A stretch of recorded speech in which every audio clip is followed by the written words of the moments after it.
Okay, thank you very much. ચાલો ધીમે ધીમે ધીમે નિબંધ શું છે, શા માટે નિબંધ, આ બધી આજે ચર્ચાઓ કરશું. જે વિદ્યાર્થીઓ ગ્રુપમાં એડ નથી, ઓનલાઈન વાળા ઘણા બધા વિદ્યાર્થીઓ સીધા ડેમો આમાં ભરે છે, તો આવતીકાલે સવારે એકેડેમીના નંબર પર 7862086467 પર સંપર્ક સાધીને ગ્રુપમાં એડ થઈ જજો. જે વિદ્યાર્થીઓ અત્યાર સુધી ડેમો ભર્યા છે એમને હું આવતીકાલે 9 થી 11 સુધીમાં બધાને કોલ આપીશ. જે લોકોએ નામ લખાવ્યું છે અથવા જે ગ્રુપમાં ગઈકાલે મેસેજ કર્યા છે, ઓનલાઈન ઓફલાઈન બંને વિદ્યાર્થીઓને હું કોલ આપીશ. જે પ્રશ્ન હોય, જેટલા પ્રશ્નો હોય એ તમે આજે ઘરે જઈને શાંતિથી તમે લખી લેજો કે સાહેબ કરંટમાં શું વાંચવું, સાહેબ ઓલા સબ્જેક્ટમાં શું કરવું, કઈ પણ પ્રશ્ન હોય પરીક્ષા લક્ષી આપણે શાંતિથી ચર્ચા કરશું. કાલે બધા સાથે ચર્ચા કરીશ. ઓકે, અને ઓફલાઈન વાળા જો એકેડેમી આવી શકો છો મોર્નિંગમાં, હું સવારે ફ્રી હોઈશ 9 થી 11 વચ્ચે, મારે કોઈ સેશન નથી, તો આપણે મળીએ શાંતિથી ચર્ચા કરશું. અને ઓનલાઈન વાળા સાથે ટેલિફોનિક કોન્ટેક્ટ કરીશું કાલે. તો જે લોકોને બાકી છે ગ્રુપમાં મેસેજ છોડી દેજો અથવા એકેડેમીના નંબર પર વોટ્સઅપ કરી દેજો 7862086467 પર, એટલે આપણે આવતીકાલે શાંતિથી ચર્ચા કરી શકાય. આ વીક હજી ડેમો ચાલશે, રવિવારથી એડમિશન કન્ફર્મ અથવા આ વીકથી એડમિશન કન્ફર્મની પ્રક્રિયા ચાલુ થશે. ચલો ઓકે, કોઈ વાંધો નથી, મને ત્યારબાદ મળી શકો છો, વાત કરી શકો છો. ઓકે, જેમને કોલેજમાં લેક્ચર હોય આ તે છે, તો એવું કરીએ તો 3 થી 5 આવતીકાલે બપોરે, એટલે 3 વાગે તો બધા કોલેજથી આવી જાઓ છો, તો આવતીકાલે 3 થી 5 વચ્ચે બધા સાથે કોલમાં હું ચર્ચા કરીશ. જે પ્રશ્ન હોય પરીક્ષા સંબંધિત આપણે ધીમે ધીમે સોર્ટ આઉટ કરશું. ચલો, હવે કઈ પ્રશ્ન હોય અત્યારે તો મને પૂછી શકો છો, પછી ડિસ્કશન ધીમે ધીમે નિબંધ લેખનમાં શું હોય, કેમ કરવું જોઈએ, આખી ચર્ચા કરીએ.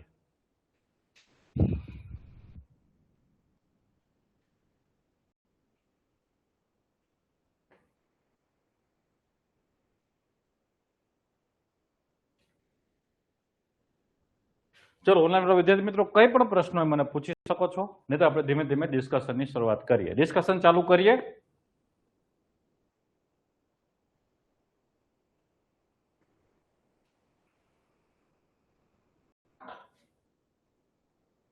ચાલો, અહીં મેં શબ્દ લખ્યો છે નિબંધ લેખન કૌશલ્ય, જેમનું અંગ્રેજી થાય સ્કિલ, એસે રાઇટિંગ સ્કિલ.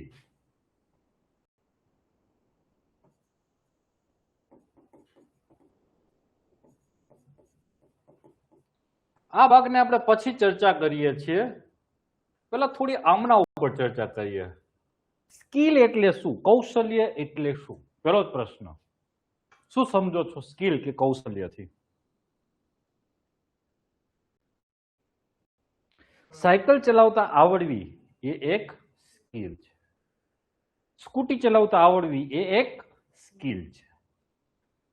રસોઈ કરતા આવડવી એ એક સ્કિલ છે. તમે સમજો છો સ્કિલ અર્થાત શું? એવી જ રીતે નિબંધ લેખન એક આર્ટ, એક કળા, એક કૌશલ્ય છે. શું છે? કૌશલ્ય. આને ગોખવાનો ના હોય, આને તમારે શીખવાનો હોય, લખવો કેમ આ કૌશલ્ય છે કે જેમ આવડે.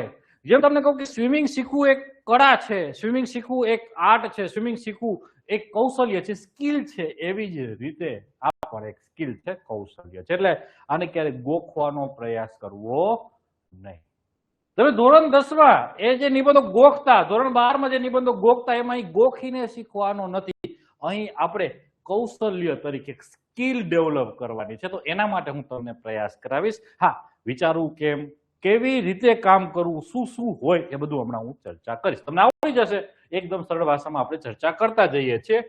તો અત્યાર સુધીમાં જે ડિસ્કશન થયું છે સ્કિલ કે કૌશલ્ય છે, ખબર પડી ગઈ. આને ગોખવાનું નથી, આને વિચારતા શીખવાનું છે. ચલો આગળ પ્રશ્ન પૂછું, નિબંધ લેખન એટલે શું? નિબંધ એટલે શું? બીજો પ્રશ્ન પૂછું. સાહેબ આવા શું બેઝિક પ્રશ્ન પૂછો છો?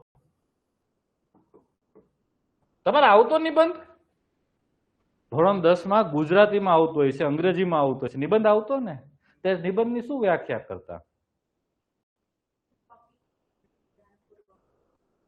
ઊંડાણપૂર્વક, એ બીજી વાત છે. એકદમ બેઝિક મારે વ્યાખ્યા જોઈ છે આમની. આપણે સંધિ છૂટી પાડીએ, જેમને બંધ ના હોય તેવું.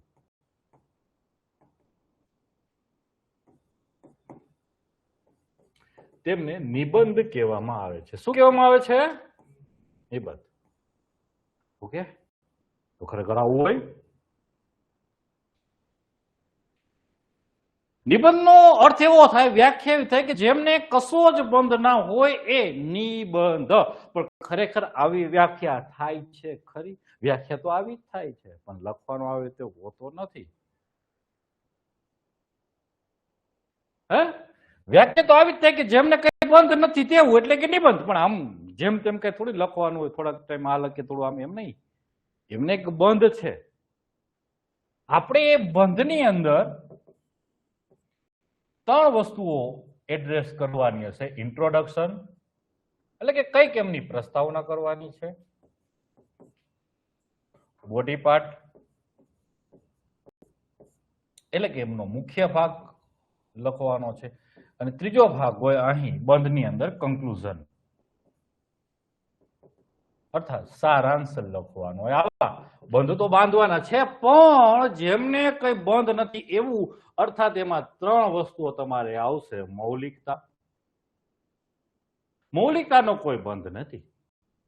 બાકી 25-30 નિબંધો બધા ગોખી કાઢે છે ને. ગોખવું સહેલું કામ છે, એમાં કઈ છે જ નહીં. તમે 10 કલાક વાંચવા બેસો તો એક દિવસમાં 10 નિબંધ ગોખાય છે, પણ એના માર્ક નથી. માર્ક નિબંધની અંદર જે સ્કિલ મેં તમને કીધું આર્ટ છે, એ આર્ટમાં મૌલિકતાના માર્ક છે. તો એક. બીજું છે અહીં તમારી સર્જનાત્મકતા. તમે કેટલા ક્રિએટિવ છો લખવામાં, એ મહત્વનું છે. એ તમારી ક્રિએટિવિટી મેટર્સ કરશે. અને ત્રીજું છે રચનાત્મકતા. સર્જનાત્મકતા અર્થાત અહીં તમે કંઈક નવું સર્જન કરો, કોઈ પંક્તિ છે એ એડ કરી શકો છો થીમ સાથે સંકળાયેલી, એ સર્જનાત્મકતા છે. અને અન્ય કરતા કંઈક અલગ કરશો એ રચનાત્મકતા છે.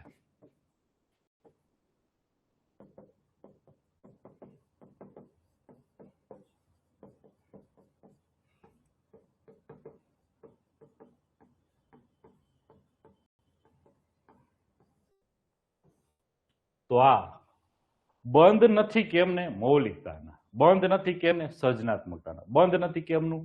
તમારી રચનાત્મકતાના. ક્લિયર છે અહીં સુધી? મૌલિકતા, રચનાત્મકતા અને સર્જનાત્મકતા, આમને કોઈ બંધ ના હોય. બાકી નિબંધ લેખનને એક બંધ બાંધીને જ લખવાનું છે. બંધનું નામ છે ઇન્ટ્રો, બોડી પાર્ટ અને કન્ક્લુઝન. કોઈ પણ જીપીએસસી નો ક્વેશ્ચન તમારે લખવાનો થશે મુખ્ય પરીક્ષાની અંદર, એ ઇન્ટ્રો, બોડી પાર્ટ અને કન્ક્લુઝન એમ 3 ભાગમાં વિભાજિત કરીને જ લખવાનું હશે. ક્લિયર છે અહીં સુધી? કમ્પ્લીટ. ચલો હવે સૌથી મહત્વનો પ્રશ્ન પૂછું કે નિબંધ લેખન પેપર ચેકર શા માટે પૂછી રહ્યા છે?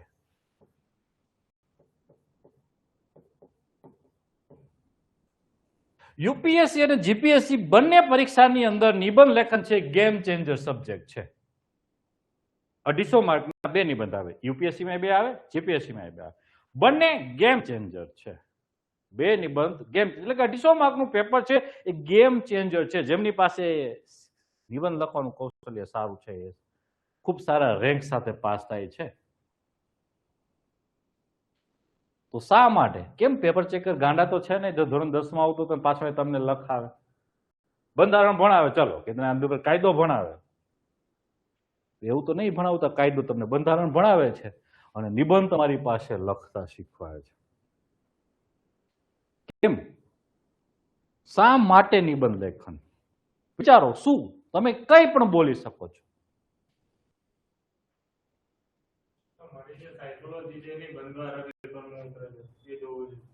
તમે શું વિચારો છો મૌલિક રીતે? યસ, એને ચકાસવું છે. Yes, good. ત્યારબાદ વિચારો. કેમ? કેમ?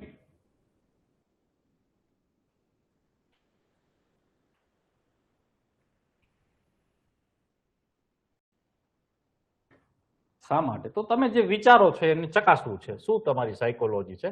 Yes, good. વિચારો છો તે ચકાસવા. પછી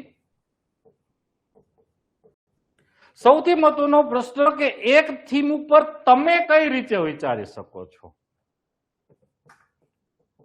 કોઈ વિષય પર તમે શું વિચારી શકો છો, જેને અહીં તમારી જનરલ સ્ટડીઝની ભાષામાં એનાલિટિકલ થિંકિંગ કહેવાય.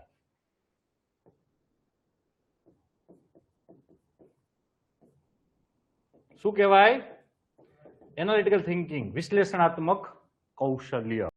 લખો કે તમે એ થીમ પર કેટલા ડાયમેન્શનથી વિચારી શકો છો એ અમને ચકાસવું છે.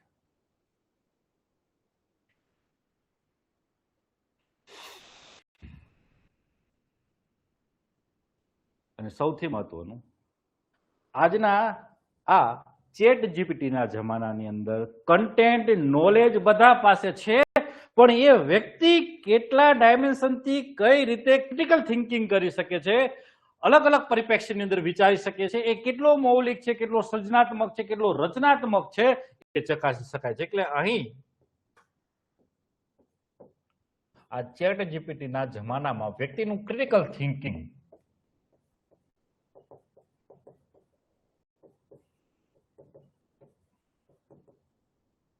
આ શબ્દ નવા નવા સાંભળો છો એટલે થોડાક દિવસ હેવી લાગશે, પછી હેબિચ્યુઅલ થઈ જશો કે વ્યક્તિનું ક્રિટિકલ થિંકિંગ, કે આ ચેટ જીપીટીના જમાનામાં જ્ઞાન, નોલેજ, જેને માહિતી કહો છે, એનો તો ઢગલો છે બધા પાસે, આંગળીના વેઢે છે.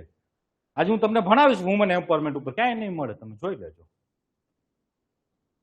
તમે ચેટ જીપીટીને આપજો, સવાર સુધી કમાન્ડ આપજો, એટલી વસ્તુ નહીં મળે તમને.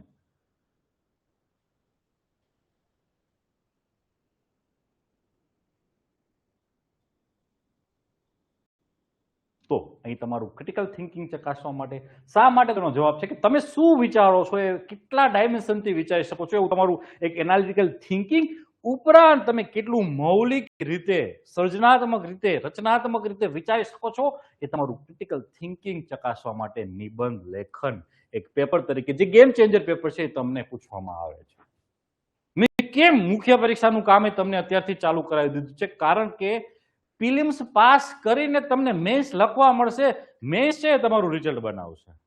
એટલે અત્યારથી તમારી સામે ડાયમેન્શન ખુલતા થશે, તો તમારી આજુબાજુમાં જે માહિતીઓ, તમારી આજુબાજુમાં જે વસ્તુઓ તમને મળતી રહેશે, તો તમે એમનું કમ્પાઇલેશન થતું રહેશે. મેં પહેલા લેક્ચરની અંદર એક ચર્ચા કરેલી હતી કે એક ડાયરી આપણે રાખશું. કેટલા લોકોએ વસાવી છે? હું આપીશ એક ડાયરી આપીશ કે રોજે રોજના જે ટાર્ગેટ છે, ટાર્ગેટ તમારે લખવાના, કે આજે મારે સાંજે ઘરે જવું છું અથવા રાતે શું છું, એ પેલા આવતીકાલે આ 5 કામ મારે કરવાના છે, તો એ તમારી ડાયરીમાં લખાયેલું હોવું જોઈએ. તો બીજે દિવસે તમારી સામે શું કામ કરવાનું છે, ટાર્ગેટ મળી રહે. ચલો, તો બેઝિક ચર્ચાઓ કર્યા પછી હવે એક સરસ મજાના આજે એક હું થીમ લઈશ, વુમન એમ્પાવરમેન્ટ, મહિલા સશક્તિકરણ.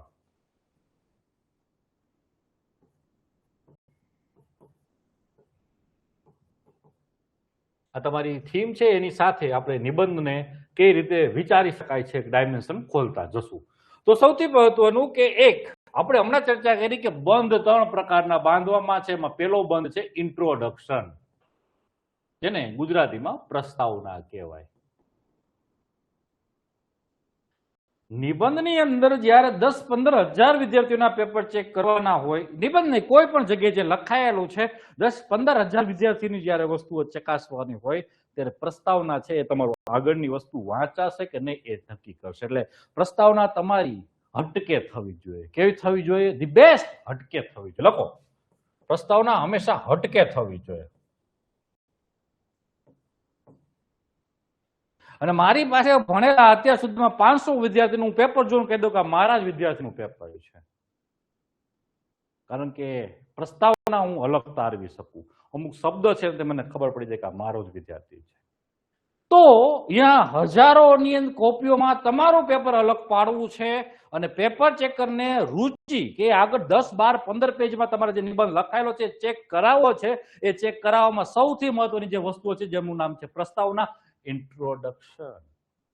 એ જેટલું હટકે, જેટલું મૌલિક, એટલા માર્ક સારા.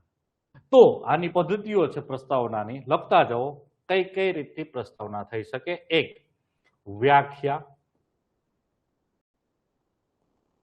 બીજું છે કોઈ કરંટ સાથે સંકળાયેલી ઘટના,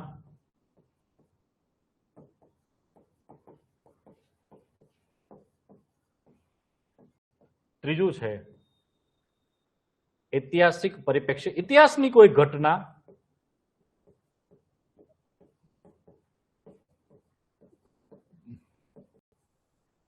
ચોથું છે વિરોધાભાસ. હમણાં સમજાવું છું બધા શબ્દ, ખાલી અત્યારે લખતા જાઓ. પાંચમું છે એનેક્ડોટ, છઠ્ઠું છે ડેટા ફેક્ટ,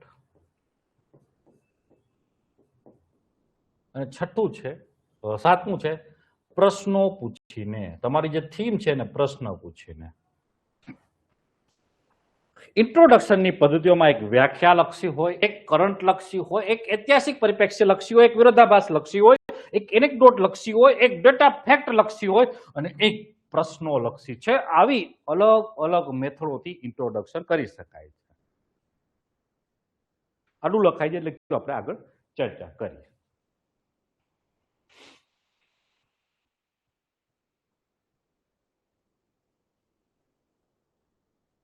કે યુપીએસસી જીપીએસસી ના વિદ્યાર્થીઓ આવી 7 થી 8 પદ્ધતિઓમાં ઇન્ટ્રોડક્શન કરતા હોય છે. અને હજી એક આની અંદર લખી દો કોર્સ લક્ષી. કોર્સ સમજો છો ને? કોટેશન. આ તમારી સામે જે ક્લાસમાં લખેલા છે ને કોર્સ કહેવાય. જે કામ બોરિંગ લાગે છે એ કામ જ તમારામાં બદલાવ લાવે છે અને એ બદલાવ જ તમને સફળતા સુધી પહોંચાડે છે. તો આ કોર્સ કહેવાય. આવા થીમ લક્ષી કોર્સ, કે જે વિષય વસ્તુ છે એમના લક્ષી જે કોર્સ છે એ.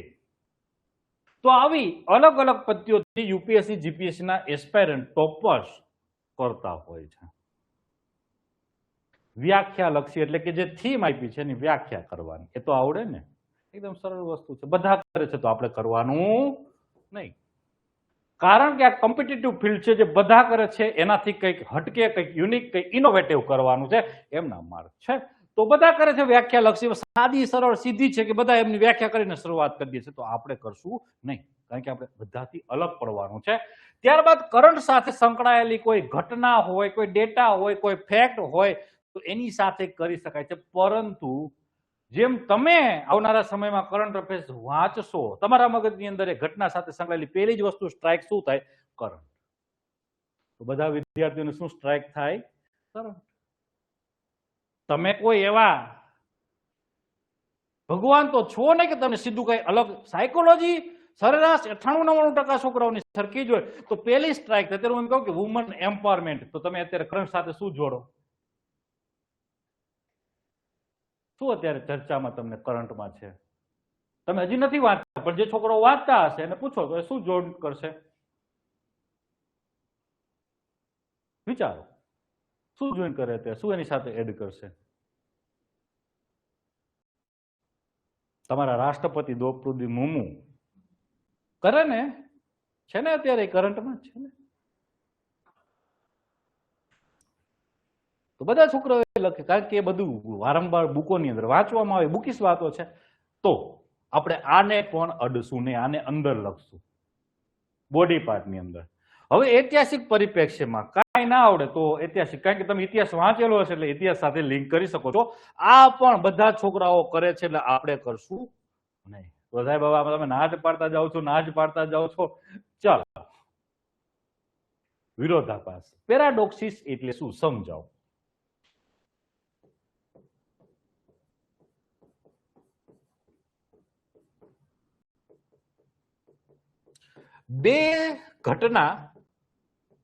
બે એવી ઘટના કે અંતિમ હોય. અંતિમ અર્થાત સકારાત્મક અને નકારાત્મક બંનેમાં અંતિમ હોય.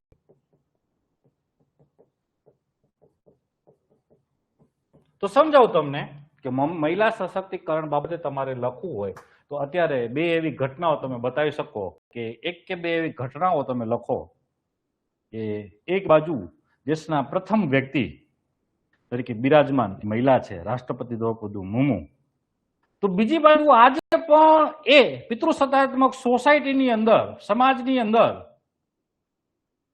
મહિલાઓ એ સ્વીકાર્યતા છે ખરી જે પુરુષને છે?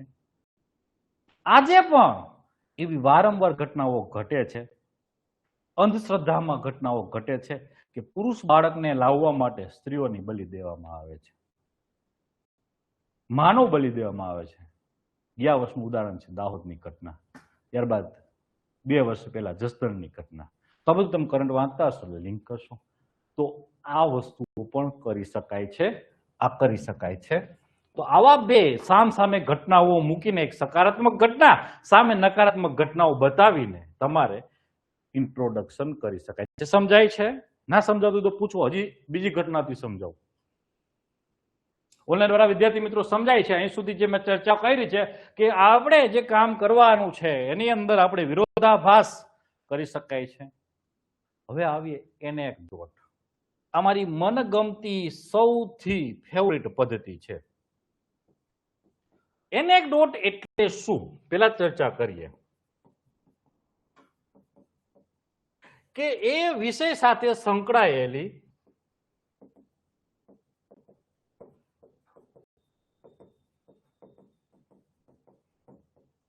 કોઈ રચનાત્મક ઘટના, એ પછી નાની વાર્તા હોય, એ કોઈ બનાવેલી મૌલિક વાર્તા હોય,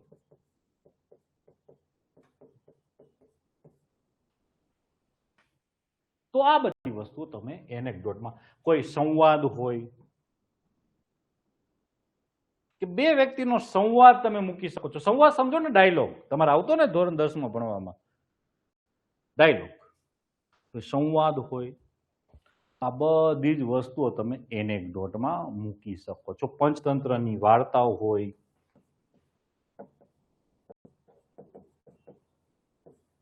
કે માની લો કે એવી થીમ છે કોઈ ન્યાયલક્ષી, તો એમાં પંચતંત્રની વાર્તા મૂકી શકો છો. કોઈ ફિલોસોફિકલ થીમ છે તો ભગવાન અર્જુન અને કૃષ્ણનો સંવાદ લખી શકો છો. તો આ રચનાત્મકતા છે. અમારી ફેવરિટ છે. કેમ ફેવરિટ છે એનું હું તમને કારણ કહું છું કે તમારું દરેકનું સામાજિકીકરણ, સોશિયલાઇઝેશન અલગ અલગ જગ્યાએ થયેલું છે. તમે દરેક અહીં કંઈક રચનાત્મક રીતે અલગ અલગ વિચારી શકશો. સમજાય છે? એટલે અહીં કોમન તમારું ઇન્ટ્રોડક્શન થશે નહીં. સમજાય છે? કોમન ઇન્ટ્રોડક્શન થશે નહીં. આ એક એવી વસ્તુ છે કે બધા કરતા તમારા પેપરને સીધી જે ઘટના છે, રચનાત્મક વાર્તા છે, એ લઘુ વાર્તા છે, નાની વાર્તા છે, સંવાદ છે, પંચતંત્રની વાર્તા છે, એ તમારા પેપરને બીજા કરતા અલગ કરી દેશે. એટલે પેપર ચેકરને વાંચવું ગમશે. હું એક ઉદાહરણ તરીકે તમને સમજાવું કે તમે એક ને એક પેપર કોપી 50 વખત વાંચો ને એટલે 50મી વખત વાંચતી વખતે એટલો રસ રહેશે નહીં. હ્યુમન સાયકોલોજી સમજાવો. તમને આજે શું ફેવરિટ તમારું ખાવાનું, તમે કહો શું શું જમવાનું ફેવરિટ છે તમને, જે હોય એ કયો, ફેવરિટ જે હોય એ કયો ને, ડીશ બોલો બોલો.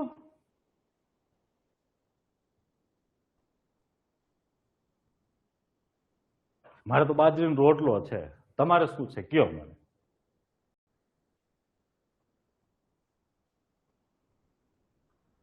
માની લો કે કચ્છી દાબેલી, પણ તમે પહેલી વખત ખાઓ, અત્યારે હું તમને કચ્છી દાબેલી ખાવા આપું કે દાબેલી ખાવા આપું, જે તમે જે રસથી એને ખાઓ, કાલે પાછો સવારે આપું એ રસથી કાલે ખાશો, બપોરે આપું એ ખાશો, કાલે સાંજે આપું એ ખાશો, પાછો પરમ દિવસે સવારમાં કચ્છી દાબેલી આપું, બપોરે આપું, સાંજે આપું. તો પેપર ચેકર છે એક ને એક વસ્તુઓ સતત વાંચો રે તો એને વાંચવું ગમે ના ગમે ને? સહજ વસ્તુ છે, હ્યુમન સાયકોલોજી છે.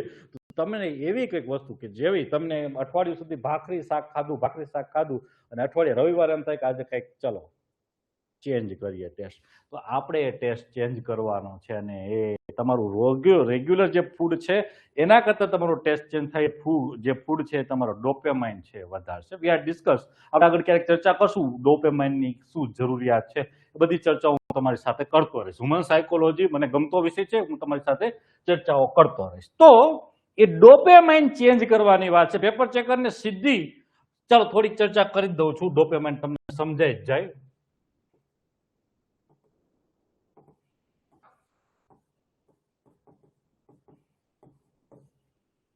આ એક આપણા મગજમાં ઉદ્ભવતો કેમિકલ છે. મગજમાં બે પ્રકારના કેમિકલ ઉદ્ભવે. એક હતાશાના, નિરાશાના, ડિપ્રેશનના કેમિકલ. એક આનંદના કેમિકલ.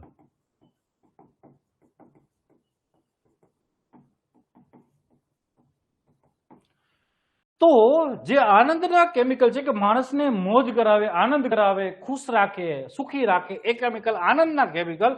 એની અંદરનો એક કેમિકલ છે ડોપામાઇન. બીજો છે એક ડોપામાઇન છે, એક સેરોટોનિન છે, એક એન્ડોર્ફિન છે. તો આ બધા એમના કેમિકલ છે.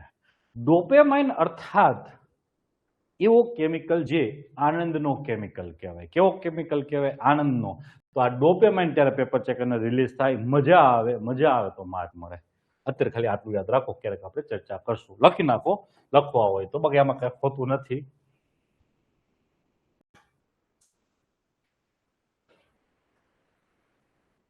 અક્ષરો મોટા રાખો. ઓકે ચાલો. મોટા અક્ષર મારા બહુ ખરાબ થાય છે.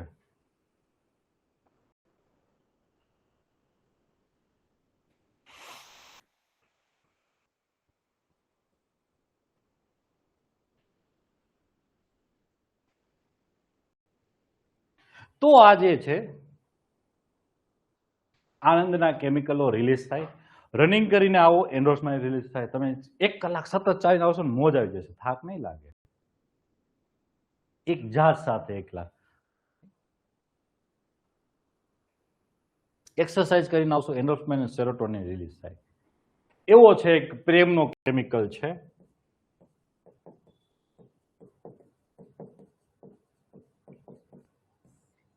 ઓક્સિટોસિન.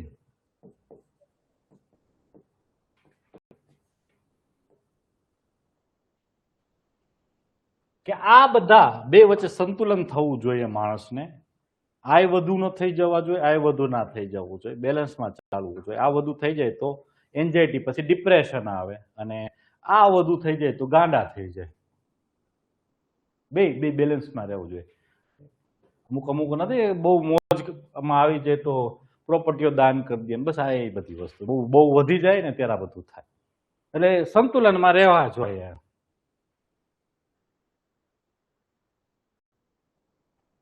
એટલે તમે કહેવત સાંભળી હશે કે અતિ આનંદમાં હોય, અતિ નિરાશામાં હોય ત્યારે કોઈ નિર્ણય નહીં લેવા.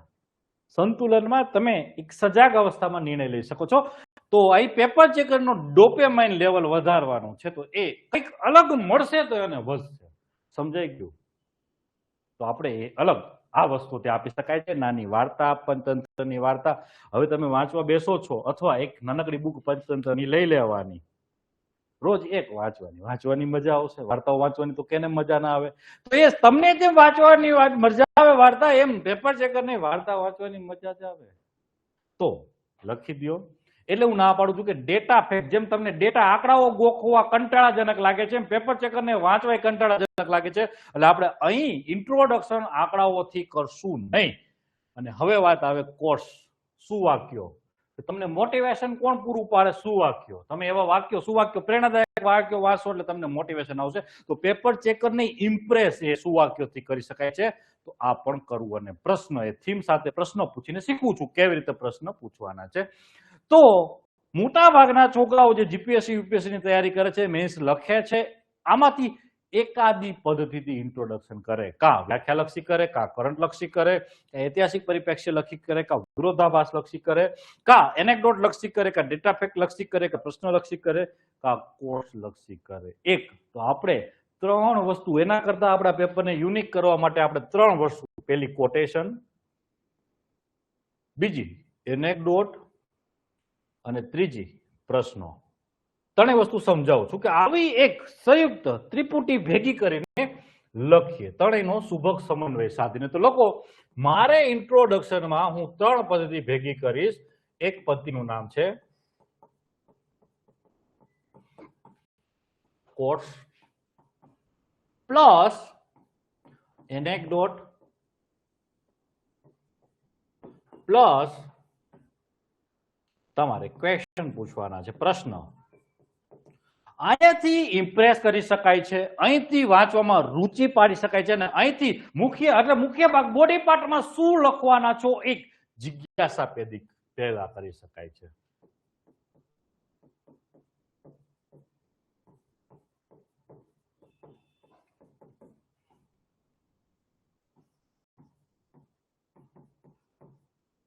તો આ 3 વસ્તુઓ છે જેને લખવું. 3 વસ્તુથી ઇન્ટ્રોડક્શન કરો. તો ચલો આજની થીમ છે એમની સાથે સાંકળીને 3 વસ્તુનો આપણે ઇન્ટ્રોડક્શન કરીએ. 3 વસ્તુ ભેગી કરીએ વુમન એમ્પાવરમેન્ટમાં. તો વુમન એમ્પાવરમેન્ટમાં તમે અત્યાર સુધી જે ભણેલા છો એમાં કોર્સ સાંભળ્યો હોય, સમજાવ હોય, જે આવડતું હોય બોલો.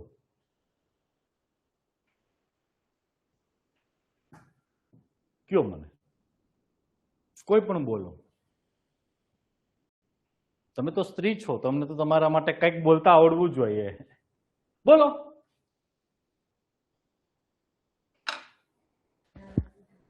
નારી તું નારાયણી. પછી નારી શક્તિ. નારી શક્તિનું સ્વરૂપ છે. એ આપણે સંસ્કૃત સુભાષિત છે, શ્લોક છે. યત્ર નાર્યસ્તુ પૂજ્યન્તે. Yes, good. પછી ઓનલાઈન વાળા વિદ્યાર્થી મિત્રો કે વુમન એમ્પાવરમેન્ટ ઉપર નારી ઉપર એકાદું કોટેશન મને કયો. દીકરી ઘરની દીવડી. ઓકે,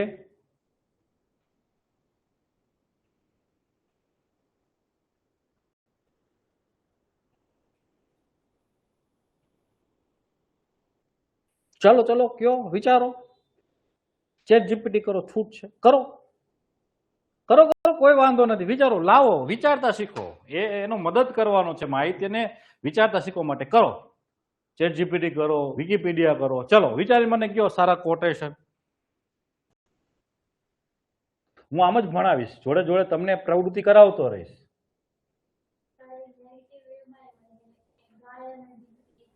દોરે, હા, નેગેટિવ ક્યારે ઇન્ટ્રોડક્શન કરવું નહીં. લખો નિયમની અંદર, નેગેટિવ ક્યારે ઇન્ટ્રોડક્શન કરવું નહીં, પોઝિટિવ કરવું. ચાલો, દીકરી અને ગાય દોરે ત્યાં જાય, એવું નેગેટિવ નહીં લખવાનું. ચાલો,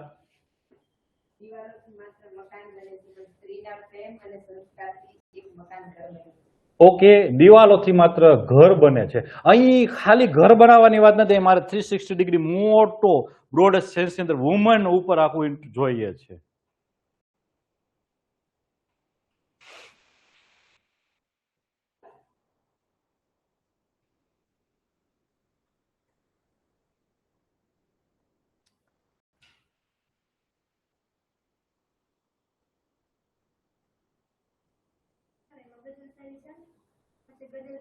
હા, આવું છું. આપણે કરશું ને કોર્સની અંદર શું શું આવશે તો હું ભણાવીશ આગળ.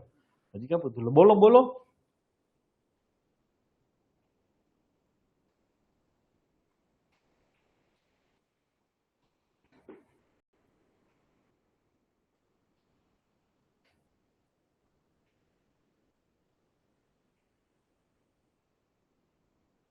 ચલો વિચારો.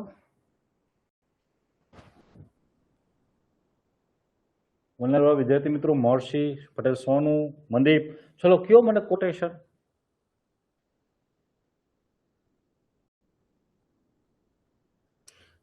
અને મારું ભણાવવાની પદ્ધતિ 2 વે કમ્યુનિકેશન છે. હું તમને દોડાવીશ, એવું નહીં કે ખાલી ભણાવીને આપીને વહી જઈશ. આપણે સંવાદ સાધીને ભણશું.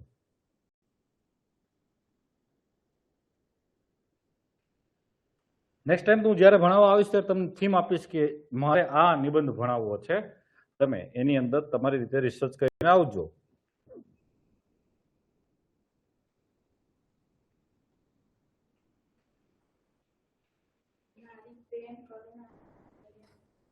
નારી પ્રેમ કરુણા વાત્સલ્યની મૂર્તિ છે. ઓકે, લખી શકો છો.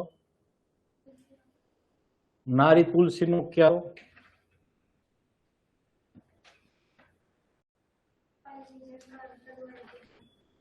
પાયલની જણકાર, તલવારની તલહાર. ઓકે,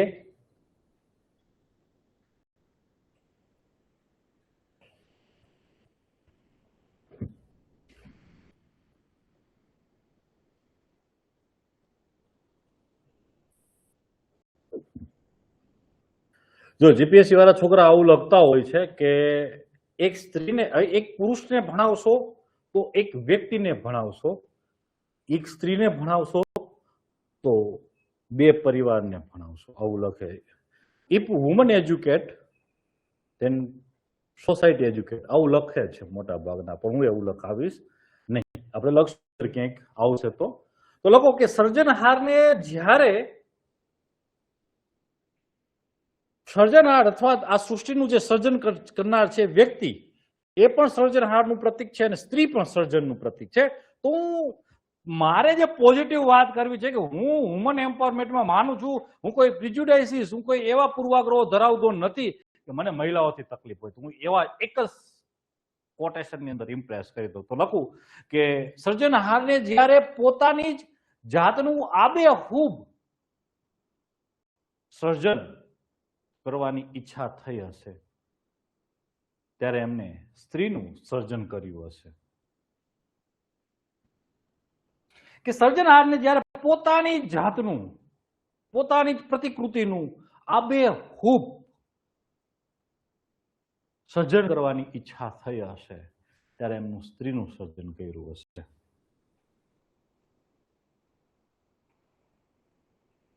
ઓકે, આવું સરસ મજાનું એક કોર્સ લખીને, હા, દીકરીને માત્ર સંસ્કાર નહીં, સ્વાવલંબન અને સાહસના પાઠ ભણાવવા એ સાચું સ્ત્રી સશક્તિકરણ છે. કન્ક્લુઝનમાં લખાય એવું, ઇન્ટ્રોડક્શનમાં ચોંટી જાય એવું, ઇમ્પ્રેસ કરી દે એવું લખવું જોઈએ મંદિર. તો આવું લખી શકાય છે. તો જ્યારે કોર્સ લખો છો ત્યારે એના ઉપર બોક્સ અથવા આ પ્રકારે વાદળું કરો. ઓકે, એટલે પેપર ચેકરને દેખાય અલગથી સરસ મજાનું પ્રેઝન્ટેશન કરીને લખવાનું છે. ચાલો, તો આ કોર્સ. હવે આવો એનેક્ડોટ. કોઈ એવું મહિલા સશક્તિકરણ કે મહિલાઓનું સશક્ત થયેલું હોય એવું એનેક્ડોટ. તાજેતરમાં તમે કદાચ જોયું હોય, અત્યારે જેનજી આંદોલન ચાલી રહ્યું હતું. લાઈક તમે જેનજી છો ને, મોટાભાગના તમે બધા જેનજીમાં આવતા હશો. 1998 થી કે 1997 થી 2012 સુધીની પેઢીને જેનજી કહેવામાં આવે છે. અને વચ્ચે તમે ક્યાંક જન્મમાં હશો એવું મને લાગે છે.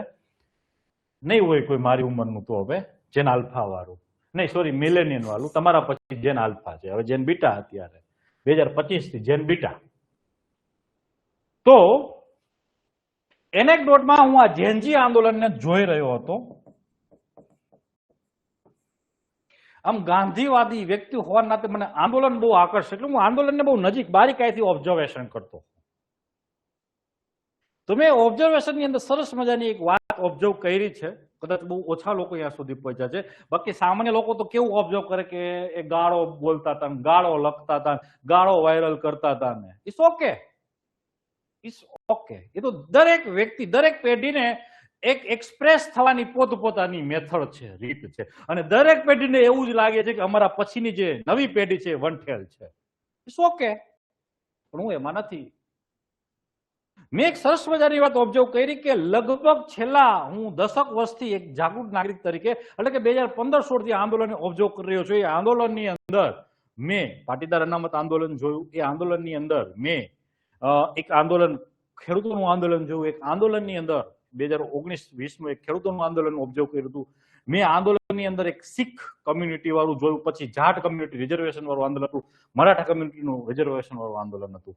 દરેક આંદોલનમાં અને આ આંદોલન વચ્ચે એક વસ્તુનું અંતર હતું. એ અંતર હતું સ્ત્રીઓની ઉપલબ્ધિ. એક પણ આંદોલનમાં મહિલાઓની જે પ્રમાણમાં ઉપલબ્ધિ હોવી જોઈએ નહોતી. આ એક આંદોલન, જેનજી આંદોલન હતું.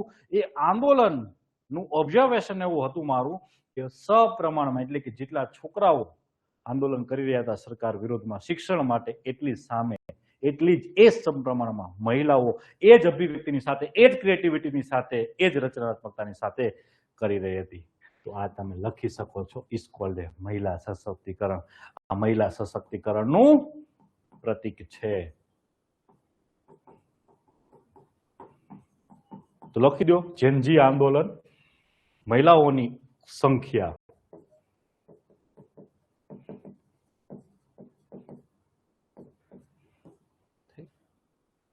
જ્યારે તમને એવું લાગવા મળે કે નવી પેઢી વંઠેલી છે, સંસ્કારહીન છે, મર્યાદા નથી ત્યારે સમજવાનું કે હવે તમારી ઉંમર અથવા તમે વૈચારિક રીતે અંકલ થઈ ગયા છો, અંકલ કે આંટી થઈ ગયા છો. દરેક પેઢીની પોતપોતાની એક્સપ્રેસ થવાની અલગ અલગ પદ્ધતિઓ છે.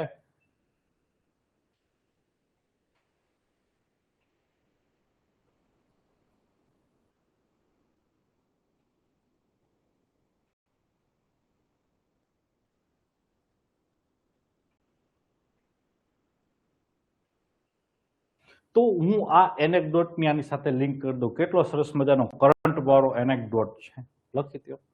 હવે એવા પ્રશ્ન 4-5 પૂછવાના કે તમે બોડી પાર્ટમાં શું લખવાના છે મુખ્ય ભાગમાં. તો અહીં મહિલાઓની જે સંખ્યાઓ જોઈ, હવે પૂછો કે આ આંદોલનમાં મહિલાઓની સંખ્યાઓ જોઈ એનાથી શું કહી શકાય કે ખરેખર મહિલાઓનું સશક્તિકરણ થઈ ગયું છે?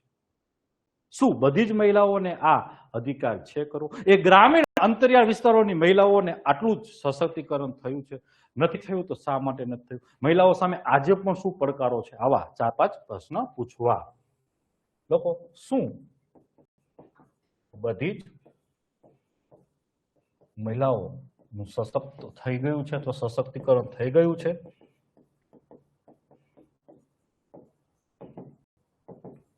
આવા પ્રશ્ન પૂછવાનો. ખરેખર મહિલા સશક્તિકરણ છે શું?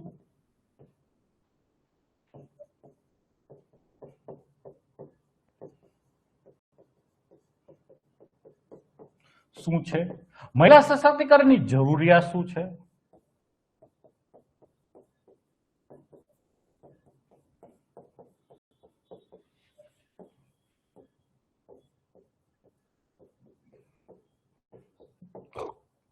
જો ભારત મહિલા સશક્તિકરણને પ્રોત્સાહન ન આપે તો ભારતનું ભવિષ્ય કેવું રહે?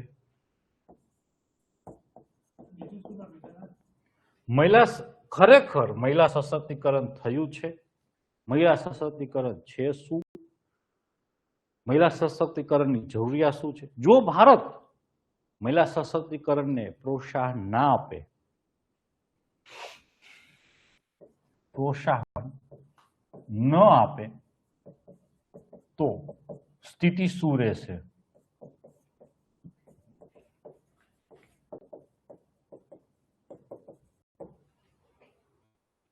ચલો આવા અનેક પ્રશ્નો નું આપણે એક વિહંગાવલોકન કરીએ. આવી રીતે લખી દેવાનું. ચલો વિહંગાવલોકન એટલે કે બધા વિષયો ઉપર આપણે એક તલસ્પર્શી અભ્યાસ કરીએ, વિહંગાવલોકન કરીએ. લખી દો, કોઈ એક શબ્દ લખી દેવાનો, તલસ્પર્શી અભ્યાસ કરીએ.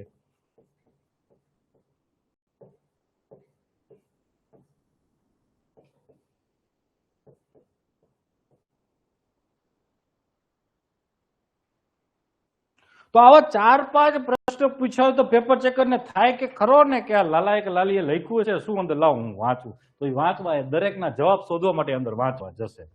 આવા તમને શીખવીશ હટકે ક્વેશ્ચનો બનાવતા. આ તો તમે આજે નવા છો સાવ, એટલે એકદમ સરળ ભાષામાં તમને સમજાય માટે હળવા પ્રશ્નો આપણે બનાવ્યા છે. ક્લિયર? 5 પ્રશ્ન, આવા 4-5 પ્રશ્ન પૂછી નાખવાના જે આપણે મુખ્ય ભાગની અંદર લખવાનું છે.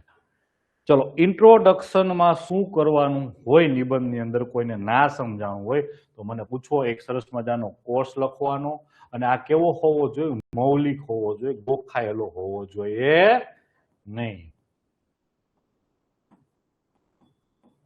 ત્યારબાદ એક રચનાત્મક રસ પડે એવો એનેક્ડોટ, ત્યારબાદ ક્વેશ્ચન. 4-5 ક્વેશ્ચન પૂછવા, એટલે બોડી પાર્ટમાં તમે શું લખ્યું છે એ પેપર ચેકર વાંચે. અહીં સુધી ક્લિયર છે બધાને? ઇન્ટ્રોમાં 3 વસ્તુઓ શું શું કરવાની છે, ક્લિયર છે? ચાલો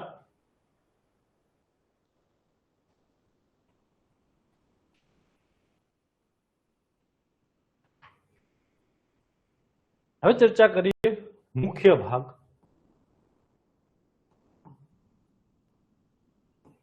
બોડી પાર્ટ. જેમ આપણે માથું છે આપણું શીર્ષક છે, આ બોડી પાર્ટ છે, અને નીચે કન્ક્લુઝન પગ છે. એવી જ રીતે અહીં હવે આપણે આપણા શરીરની અંદર જેટલી જટિલ રચનાઓ છે બધી ક્યાં છે? શરીરની અંદર. તો એ જટિલ રચનાઓમાં કઈ કઈ વસ્તુઓ જોવાની છે? તો આને આટલા પ્રશ્ન પૂછો મુખ્ય ભાગ, એટલે તમારા જવાબ મળી જશે. તો એ થીમ છે શું? હવે અહીં વ્યાખ્યા કરવાની છે, સીધી વ્યાખ્યા કરીએ, આગળ નહીં કરવાની ઇન્ટ્રોમાં. વ્યાખ્યાલક્ષી, અને આ પણ કેવો મૌલિક વ્યાખ્યાલક્ષી ભાગ. તમે જે સમજાવ હોય મૌલિકતા સભર ભાગ લખવાનો છે. વ્યાખ્યા મહિલા સશક્તિકરણ એવું નહીં કે આર્થિક, સામાજિક, સાંસ્કૃતિક એવું નહીં. એ તમે જે વિષયો ભણવાના છો, જનરલી છોકરાઓને કે મહિલા સશક્તિકરણ એટલે શું, તો મોટા ભાગના 95% છોકરાઓની વ્યાખ્યા એક જ હોય કે મહિલા સશક્તિકરણ એટલે શું, આર્થિક, સામાજિક, સાંસ્કૃતિક, રાજનૈતિક એમનું સશક્ત થવું. નહીં, એ તો બધા લખવાના છે. તમારે મૌલિકતા બતાવવાની છે, રચનાત્મક. તમે શું સમજ્યા છો મૌલિક આનાથી? ચલો પછી બીજો ભાગ જે લખવાનો છે, આપણે હમણાં બધું ડિસ્કસ કરીએ છીએ કે છે શું, પછી એનો સકારાત્મક ભાગ, સકારાત્મક હકારાત્મક પાસું લખવાનું છે.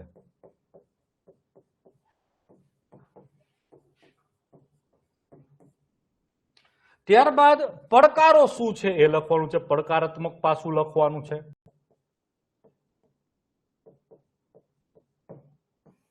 ત્યારબાદ સરકાર શું કરી રહી છે, કારણ કે તમે સરકારનો ભાગ બનવા જઈ રહ્યા છો, તો તમને સરકાર શું કરી રહી છે એ લખવાનું છે, સરકારાત્મક પાસું. કોઈ પણ નિબંધમાં મોટી પાર્ટમાં આટલા ડાયમેન્શન વિચારવાનું, અને એ પડકાર બતાવ્યા, કઈક એમની સામેના પડકાર છે, તો સામે તમારે ઉકેલો લખવા જોશે, તો ઉકેલાત્મક પાસું.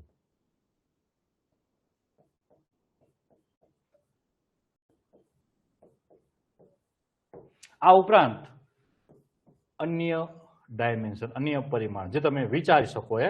તો અહીં મારે અન્ય પરિમાણની અંદર વિચારું તો લખું કે મહિલાઓના સશક્તિકરણની જરૂરિયાત સાચું, તો મહિલાઓ અશક્ત કેમ થઈ, તો એ પેલો ભાગ તમને ખબર હોવી જોઈએ ને, અશક્ત કેમ થઈ, અથવા મહિલાઓનું શોષણ કેમ થયું અત્યાર સુધી, એવા કયા કારણો હતા જેના કારણે મહિલાઓનું શોષણ થયું, તો આ તમે એક ભાગ લખી શકો છો.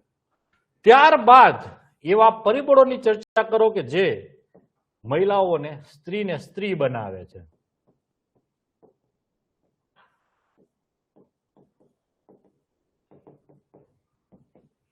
સ્ત્રી જન્મતી નથી, સ્ત્રી એક બાળક તરીકે જન્મે છે, જેમ પુરુષ જન્મે છે, પરંતુ સ્ત્રીને સ્ત્રી બનાવે છે, સમાજ સ્ત્રીને સ્ત્રી બનાવે છે. તો આપણે એ અહીં ચર્ચા કરી શકીએ છીએ. તો ચાલો થોડીક બેઝિક ચર્ચા કરું કે મહિલાઓનું શોષણ કેમ થયું, અથવા 3-4 હજાર વર્ષથી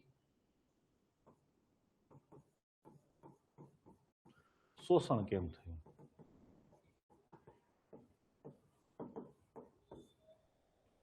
અથવા ઘણા લાંબા સમયથી, આમ માનીએ તો 20-25 હજાર વર્ષથી પરિવાર વ્યવસ્થામાં આપણે આવી ગયા છીએ.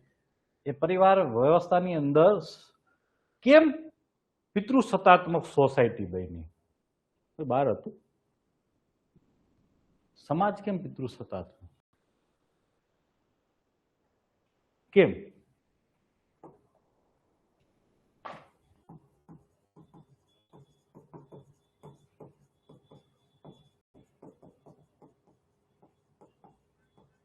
તમારા સોસાયટીમાં ભણવાનું આવશે, હું થોડીક ચર્ચા કરી દઉં છું. સમાજ કેમ પિતૃસત્તાત્મક બન્યો, કયો મને, તમને કેમ લાગે છે?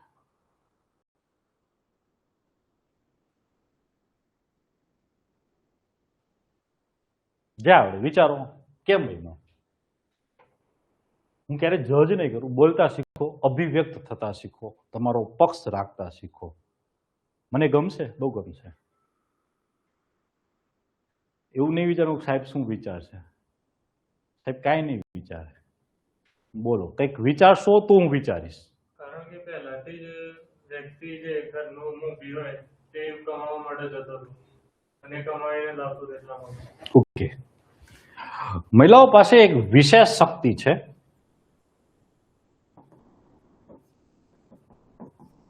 બાળકોને પેદા કરવી, જન્મ આપવો. હું એ શબ્દ વાપરું છું, વિશેષ. વિશેષતા છે એમની પાસે, પુરુષ પાસે નથી. આવનારા સમયમાં હું છેલ્લે કન્ક્લુઝન લખાવીશ ત્યારે આમનું જે મહત્વ છે તમને કહીશ. તો હવે જ્યારે આપણે જંગલોની અંદર રહી રહ્યા હતા, આદિવાસી હતા. કેવા હતા? જંગલી આદિવાસી હતા. હવે બાળકને પેદા કર્યા પછી એ બાળકને સાચવવું, સંભાળવાની જવાબદારી કેની પાસે આવે? માતા પાસે. કેની પાસે આવે? માતા પાસે. અને પુરુષે આપોઆપ પછી જવાબદારી પુરુષની કઈ રહે? કમાવાની, જેને આર્થિક ઉપાર્જન કહેવાય. ત્યારે આર્થિક ઉપાર્જન અર્થાત શિકાર કરવા જવો. જ્યારે આપણે આદિવાસી હતા ત્યારે આર્થિક ઉપાર્જન અર્થાત શિકાર કરવા જવો. એટલે ધીમે ધીમે પરિવાર વ્યવસ્થાની અંદર શું થયું? માતા પરિવાર સાચવવા માંડી અને પુરુષ છ માંડ્યો. હું વાત કરી રહ્યો છું 70,000 વર્ષ પહેલાની. કેટલાની વાત કરી રહ્યો છું? 70,000 વર્ષ પહેલાની. ત્યારે એ સમયગાળામાં કોઈને એવું નહોતું કે હું આના કરતા આગળ થઈ જાઉં. હવે એવું હતું કે આ માણસ બનવાની, કે વાંદરામાંથી, ચિમ્પાન્જીમાંથી માણસ બનવાની પ્રક્રિયામાં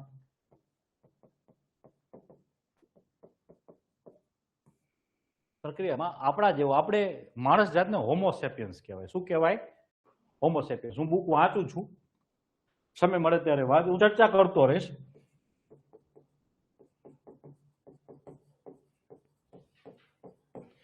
હોમોસેપિયન્સ આવા આપણા જેવા લગભગ 30-40 જાતિ હતી ચિમ્પાન્જી જેવી, વાનરમાંથી માણસ બનવાની રેસમાં હતી. અંદરો અંદર સંઘર્ષ થયા આ હોમોસ, અલગ અલગ પ્રકારના 30-40 જેટલા, અને છેલ્લે એ રેસની અંદર જીતીને કોણ આવ્યું? હોમોસેપિયન્સ, જે આપણે આજનો આધુનિક માનવ કહીએ છીએ. હવે અહીં સુધી કોઈ તકલીફ નહોતી કે રેસની અંદર, પણ હવે એ રેસની અંદર તમે પૃથ્વી ઉપર માણસ થયા, તમારા બ્રેનનો વિકાસ થયો, મારાપણાનો ભાવ આવ્યો, અને તમે એ મારાપણાના ભાવમાં સૌથી મહત્વ, પછી યુદ્ધો થયા, વિસ્તારો વધ્યા, સંપત્તિઓનું ઉપાર્જન થયું, અને એ મારાપણામાં ભાવની અંદર વર્ચસ્વવાદ આવ્યો. વર્ચસ્વ, હું આ બધું મારું, આ મારું, આ મારું, આ મારું, એની અંદર રેસ થઈ, યુદ્ધો થયા, અને આની અંદર વર્ચસ્વવાદમાંથી યસ, કે જેમની પાસે મસલ્સ અર્થાત બોડી, જે આપણે કહીએ ને કે મસલ્સ, મની, આજે પાવરો વધતા ગયા, એ વિસ્તાર એમના વધતા ગયા. હવે વિસ્તાર વધતા ગયા તો સાચવવાના કેને? પુરુષ ઘરની બહાર જતો તો એમને, પુરુષ ઘરની બહાર જતો તો એમને વિસ્તારો સાચવવાના થયા. અને અહીં સુધી કઈ નહોતી પિતૃ સત્તાત્મકતા, એ હદ સુધી કઈ નહોતી, શોષણનું કારણ હતી. પરંતુ ધીમે ધીમે એ અલગ અલગ ક્રાંતિઓ થતી ગઈ. એમાં એક ક્રાંતિ થઈ ટેકનોલોજીકલ ક્રાંતિ. મહિલાઓને વાંધો નહોતો, ત્યાં સુધી કોઈ વાંધો નથી, ઘર અમે સાચવીએ, અને મસલ્સ પાવર છે પુરુષ પાસે, બધા બહારના બધી વસ્તુ, આર્થિક ઉપાર્જનથી લઈને જે વર્ચસ્વવાદની અંદર જે વસ્તુ, વિસ્તારો મેળવા છે, સંપત્તિઓ મેળવી છે, બધું સાચવે. પણ જ્યારે તકનીકી ક્રાંતિ થઈ અને ટેકનોલોજી ધીમે ધીમે માણસનું સ્થાન રિપ્લેસ કરવા લાગી. હવે એ મસલ્સની જરૂર નથી, એ શિકારો કરવાની જરૂરિયાત નથી, તો એ તમારે મસલ્સ પાવર જોઈએ. સમજાય છે? હવે એ શિકારો કરવાની જરૂરિયાત જ નથી કે મસલ્સ પાવર જોઈએ. તો મહિલાઓ હવે પોતાનો અવાજ ઉઠાવતી થઈ. અને સમજ, કોઈ પણ વ્યક્તિ છે, સમાજનો એક નિયમ છે કે જ્યારે શોષિત વ્યક્તિ જેમની સામે અવાજ ઉઠાવશે તો દબાવવાનો પ્રયાસ થશે, દબાવવાનો પ્રયાસ થયો, અને કોઈને કોઈ રીતે દબાવવાનો પ્રયાસ થતા રહ્યા. એ સ્માર્ટલી, ક્યારેક હાર્ડલી અર્થાત ઘરેલું હિંસાથી લઈને કોઈ રીતે દબાવવાના પ્રયાસો થયા. સ્માર્ટલી અર્થાત એમને એવું શીખવવામાં જ આવે કે તમારે ઘર જ સાચવવાનું છે, જેને કહેવાય સ્ત્રીને સ્ત્રી બનાવવાની પ્રક્રિયા એ સ્માર્ટલી છે. નાનપણથી જેને શીખવવામાં આવે, શું? રમકડે રમો, બાર્બી ડોલથી રમો, ઢીંગલીથી રમો. અને ઢીંગલીનું સ્વરૂપ કેવું છે? સ્માર્ટ, લાગણીશીલ. આપોઆપ ત્યાંથી એની અંદર લાગણીશીલતા આવતી જાય. એ જ સ્ત્રી, તમે સ્ત્રીઓની અંદર જોશો કે અપબ્રિંગિંગની અંદર એકને પુરુષની જેમ ઉછેર્યું અને એકને સ્ત્રીની જેમ ઉછેર્યું, તો બંનેની વચ્ચે અંતર હશે. સમજાય છે? અંતર જોવા મળશે. મેટ્રોપોલિટન શહેરની છોકરીઓ, મોટા શહેરોની છોકરીઓ અને ગામડાની છોકરીઓ, એ બે વચ્ચે અંતર હશે. કારણ કે મેટ્રોપોલિટન છોકરીઓ પુરુષની જેમ મોટી થઈ હોય છે, સ્ત્રીની જેમ નથી મોટી થઈ હોતી તો અંતર હશે. તો સ્ત્રીને સ્ત્રી બનાવવાની આ પ્રક્રિયા છે એ ઘણા સમયથી ચાલે છે. એવા એક લેખક છે જેમનું નામ છે સિમોન. એમને આખી આ પુરુષ વર્ચસ્વવાદ વાળી જે પિતૃસત્તાત્મકતાને ક્રિટિસાઇઝ કરતી એક બુક લખી છે ધ સેકન્ડ સેક્સ. લખો ધ સેકન્ડ સેક્સ.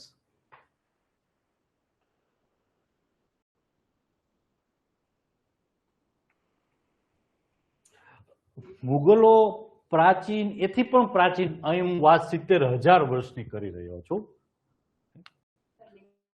સિમોન મહિલા લેખક છે સિમોન. એની બુક છે ધ સેકન્ડ સેક્સ. આ પણ વાંચવા જેવી બુક છે. એમને એ પુરુષ પિતૃસત્તાત્મકતાને ક્રિટિસાઇઝ કરતી કે કેવી રીતે સ્ત્રીને સ્ત્રી બનાવવામાં આવે છે અને સ્ત્રી કેવી રીતે એ આવનારા સમયમાં સમાન બની શકે છે એમની આખી વાતને કરી છે. અને ત્યાંથી એક આખી ચર્ચા ચાલુ થાય છે નારીવાદની. આ શરૂઆત થઈ છે 18મી 19મી સદીમાં યુરોપમાં.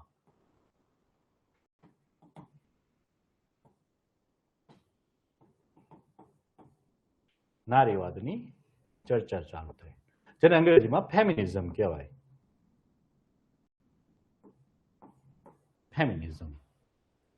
ચાલો પાછા મૂળ વિષય ઉપર આવીએ. હા, તો સ્ત્રી અશક્ત કેમ રહી ગઈ? તો જેમની પાસે વિશેષ સત્તા હતી એ જ એમને અશક્ત બનાવવાનું કારણ બની, જેને કહીએ બાળકોને જન્મ આપવાનો અધિકાર. અને પછી એ વસ્તુઓ કે મોનોપોલિયો તૂટે ને એ પરિવારની અંદર એ મોનોપોલિયો તૂટે ને પિતૃસત્તાત્મક જળવાઈ રહે એ માટે થઈને ઘણા બધા પરિબળોની અંદર લખો. એક આ ઉત્ક્રાંતિવાદ કે જેમને કારણે સ્ત્રી સ્ત્રી બની રહી. બીજું કારણ છે ઇતિહાસ.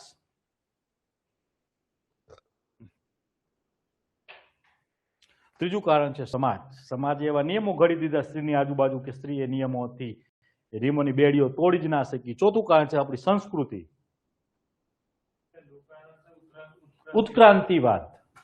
આજે મેં આખી ચર્ચા કરી ઉત્ક્રાંતિ કહેવાય. માનવ સભ્યતાનો જે આખો વિકાસ થયો અને ઉત્ક્રાંતિ કહેવાય.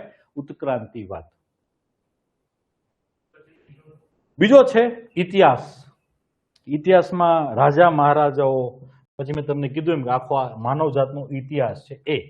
ત્રીજું સમાજ અને સંસ્કૃતિ, કે સમાજે સ્ત્રીઓની આજુબાજુ એવા નિયમો બેડીઓ ઘડી દીધી, રિવાજો ઘડી દીધા કે બેડીઓ તોડી ના શકી. સંસ્કૃતિએ કામ કર્યું છે, રીતિ રિવાજોએ કામ કર્યું છે. ચોથું છે અર્થતંત્ર. એમના કામને કે જ્યારે માણસના કામની વેલ્યુ થશે ત્યારે માણસની વેલ્યુ થશે. પણ અર્થતંત્ર અર્થાત ઇકોનોમીની વાત કરીએ તો પરિવારમાં કામ કરતી સ્ત્રીને કોઈ મહેતાણું મળે છે? નથી મળતું. તો ઇકોનોમી કારણે છે. પુરુષને મળશે કામ તો એટલા જ કલાક છે. પછી ધર્મ ગ્રંથોએ સ્ત્રીઓને નિમ્ન બતાવવા પ્રયાસ કર્યો.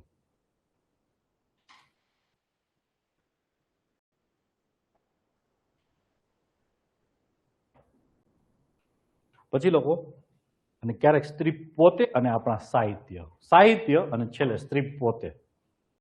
એવું કહેવાય છે ને કે સ્ત્રી સ્ત્રીની દુશ્મન હોય છે. ખરેખર એવું છે? સ્ત્રી પોતે અને સાહિત્ય. ખરેખર એવું છે? સ્ત્રી પોતે જ સ્ત્રીની દુશ્મન હોય છે.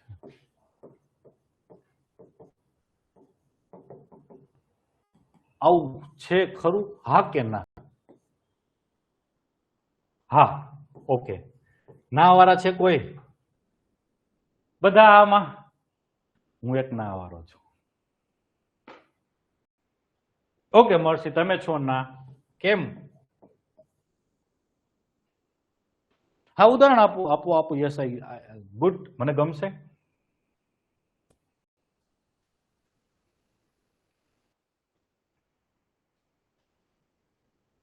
કૌશિક ઉદાહરણ આપો. યસ, ગુડ, મને ગમશે.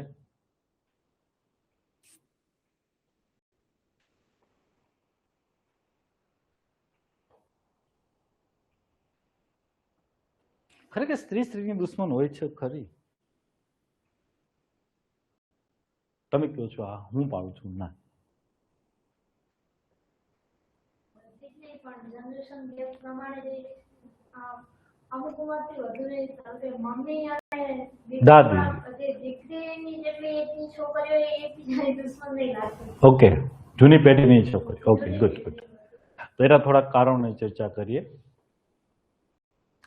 મેં પોતે ફીલ કરેલું છે. હું જ્યારે કોરોનામાં 3-4 મહિના ઘરમાં પૂરાઈને રહ્યો, ત્યારે મારી વિચારવાની જે ઉદારશીલતા હતી, જે પ્રોગ્રેસિવનેસ હતી, ક્યાંક ને ક્યાંક ઓછી થવા લાગી. આવું મેં પોતે ફીલ કરેલું છે. માણસ 4 દિવાલની અંદર પૂરાયેલો રહે તો એ વૈશ્વિક ના વિચારી શકે, એ પ્રોગ્રેસિવ ના વિચારી શકે. એ 4 દિવાલમાં રહે તો એ એકદમ જડ વિચારશીલ બની જાય. યસ, ફેક્ટ છે. હા, એટલે માણસ 4 દિવાલમાં રહેશે તો એને બીજું શું, માથાકૂટ ક્યાં કરવાની, ફ્રસ્ટ્રેટ થાય તો સાસુ વહુ અરે વહુ સાસુ સાથે કરે, એકાકરણ. બીજું તમને એટલે એવું લાગશે કે ઘણી વખત સાસુ વહુને ટોકતી હોય, વહુ સાસુની વાટતી હોય, આવું બધું તમને ફીલ થશે. એનું કારણ શું છે કે આપણા પારિવારિક વ્યવસ્થાની અંદર જે કમ્યુનિકેશન ચેનલ છે કેવી હશે, હું તમને ઉદાહરણથી સમજાવું કે સસરા છે, એમને કોઈ વસ્તુ મગજમાં ના બેઠી, એમની વહુએ કે દીકરીએ કઈ કરી તો દીકરીને સીધી નહીં કે, પિતા હશે તો દીકરીને નહીં કે, સસરા હશે તો વહુને નહીં કે. એ ચેનલમાં કેમની જશે, એમની પત્ની એટલે કે વહુની સાસુ પાસે કહી દે કે વહુને કેજો આમ ના કરે. એટલે કમ્યુનિકેશન ચેનલમાં આ બે પાત્ર ક્યારે ભટકાતા નથી. પાત્ર ક્યાં બે ભટકાયા? એટલે તમને એવું લાગશે કે પણ ઇનડાયરેક્ટલી વાત કેમની હોય, આમ કઈ પિતાએ લઈ શકો છો કે દીકરી કઈ કરે ના ગમે, દીકરો હોય તો ધમકાવે, પણ એ છે કે છે એમની પત્નીને, એટલે તમારી નીચે દીકરીની માતા હોય, અહીં દીકરી હોય, એ માતા આમની પત્ની, તો આમને કે છે આમને કે છે. એટલે તમને એવું થાય કે મમ્મી ટોકે છે, મારી દુશ્મન મમ્મી છે. અહીં વહુને એવું થશે કે મારી દુશ્મન સાસુ છે, સાસુને એમ થાય છે કે મારી વહુ આમ છે. પણ કમ્યુનિકેશન આ જે થવું જોઈએ ચેનલમાં, નહીં તો સીધા નહીં કે એટલે તમને ઘણી વાર એવું લાગશે એક આ કારણો છે. એટલે 2 કારણો એવા છે, એના કારણે તમને એવું લાગશે કે સ્ત્રી પોતે સ્ત્રીની દુશ્મન હોય છે. અને જે સમાજે, જે પરિવારે વસ્તુઓ થોપી છે, રીતિ રિવાજો, કુરિવાજો, દૂષણો, બધું પરંપરાઓ એ સ્ત્રી ઉપર, તો એ પૂરા કરાવવાની જવાબદારી કેમની હોય છે? તો એ સાસુની હોય છે. અને એ સાસુને કાંઈ નથી લાગતું વળગતું નથી. આબરૂ, ઇજ્જત જે છે પરિવારની, સમાજની અંદર એ પુરુષની એનાથી ડિફાઇન થતી હશે, વ્યાખ્યાયિત થતી હશે. એટલે પુરુષ પ્રયાસ કરશે એમની સ્ત્રીને કે વહુને કે દીકરીને આમ કહી દેજો. એટલે તમને એ ક્યારેક ડાયરેક્ટ કમ્યુનિકેશનમાં નથી આવતા, એટલે તમને એવું લાગશે કે સ્ત્રી સ્ત્રીની દુશ્મન છે. બાકી હવે હોતું નથી. યસ, તો મેં એ જ કીધું ને કે સ્ત્રી સ્ત્રીની દુશ્મન નથી. અહીં જે કારણ છે પિતૃસત્તાત્મકતા, જે કારણ છે પુરુષવાદ છે. એમ રાઈટ? કદાચ હું ખોટો હોઈ શકું છું. મેં અમારા પોતાના ઓબ્ઝર્વેશન અહીં છોડ્યા છે, તમારી સામે રજૂ કર્યા છે. ચલો, હા, કોઈ સ્ત્રી સાથે કોઈ ખોટું થયું હોય અને મહિલા પોલીસ પાસેથી રિશ્વત લઈ ફાઇલ બંધ કરી દે, ઉદાહરણ નહીં. આ એક પારિવારિક આપણે સમાજની અંદર ચર્ચા કરીએ. ખાલી એક એ વ્યવસ્થા, એ તો એક વ્યવસ્થા છે, પોલીસ વ્યવસ્થા છે, હોઈ શકે છે. પણ મને આવા 2 કારણો મારી સામે હું રજૂ કરું છું તમારી સામે કે જે મને ઓબ્ઝર્વમાં લાગી રહ્યા છે કે સ્ત્રી સ્ત્રીની દુશ્મન મને ક્યારે નથી લાગતી. ચાલો, હવે પાછા આપણે વિષય ઉપર આવીએ. મુખ્ય ભાગમાં મહિલા સશક્તિકરણ, આટલા ડાયમેન્શનથી આપણે કોઈ પણ નિબંધને વિચારતા શીખવાનો છે. થીમ કોઈ પણ હોય, વિચારવાના બોડી પાર્ટમાં આટલા ડાયમેન્શન. ક્લિયર? હવે આગળ વધીએ. મહિલા સશક્તિકરણ એટલે શું? તમે જે વિચારો છો મને કહી શકો છો. What is woman empowerment? મહિલા સશક્તિકરણ એટલે શું?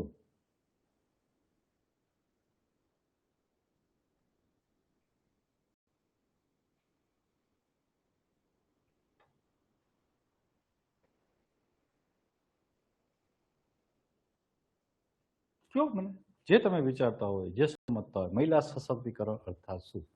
એક સશક્ત થવું અર્થાત શું? પોતાના ઉપર નિર્ભર રહેવું કઈ કઈ બાબતોમાં યસ પોતાના ઉપર સ્વાવલંબન જેમ તમે નજીક છો તમે યસ સશક્તિકરણ અર્થાત સ્વાવલંબન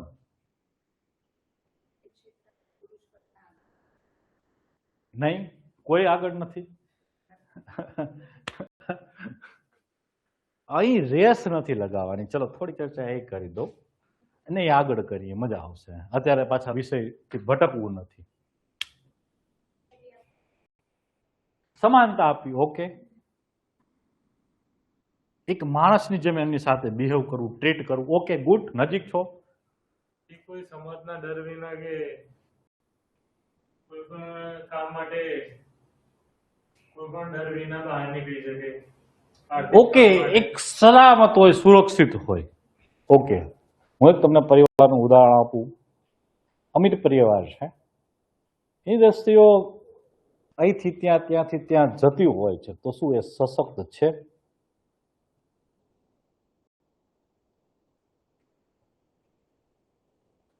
એ અહીંથી ત્યાં ત્યાંથી ત્યાં બધે એના પતિ સાથે પિતા સાથે પુત્ર સાથે હરતી ફરતી હોય છે તો એ સશક્ત કહેવાય હું મહિલા સશક્તિકરણથી એવું સમજુ છું કે એ સ્ત્રી છે એમના જીવનના જુદા જુદા તબકે એ પોતાના જીવનના નિર્ણયો પોતે લઈ શકે એવી જ્યારે એમની અંદર ક્ષમતા વિકસે એ સશક્તિકરણ છે લખો શિક્ષણનો અધિકાર એ બધા અધિકારો છે એ શિક્ષણ સ્વાસ્થ્ય એ બધા એમના અધિકારો છે પૂરક અધિકારો છે એ મળી રહેશે પૂરક પરિબળો છે મળી રહેશે તો એનાથી આ બધી વસ્તુઓ થશે તો લખો મહિલા સશક્તિકરણ અર્થાત કે સ્ત્રીને એમના જીવનના જુદા જુદા તબકે સૌથી પહેલા તો જન્મવાનો અધિકાર એ પણ આજે બધા માટે નથી લખાવું છું કે એમને જીવનના જુદા જુદા તબકે એમની પોતાની જાતના નિર્ણયો લઈ શકે એ બાળપણમાં સૌથી પહેલા તો અહીં પૃથ્વી ઉપર ધરતી ઉપર અવતરવાનો અધિકાર બાળપણમાં રમવાનો અધિકાર ભણવાનો અધિકાર શું ભણવું કેમ ભણવું કૌશલ અવસ્થામાં એ અધિકાર પ્રેમ કરવો ના કરવો કેને કરવો કેની સાથે કરવો એમનો અધિકાર લગ્ન કરવા તો કેની સાથે બધું નથી લખવાનું ખાલી સમજો હું તમને વ્યાખ્યા સમજાવી રહ્યો છું કે એ લગ્ન કરવા કે ના કરવા કરવા તો કેની જોડે કરવા એ એમનો અધિકાર એ અધિકાર પછી બાળકોને અવતરવા કે ના અવતરવા સૃષ્ટિ ઉપર એમને બાળકો પેદા કરવા કે ના કરવા કેટલા કરવા એ અધિકાર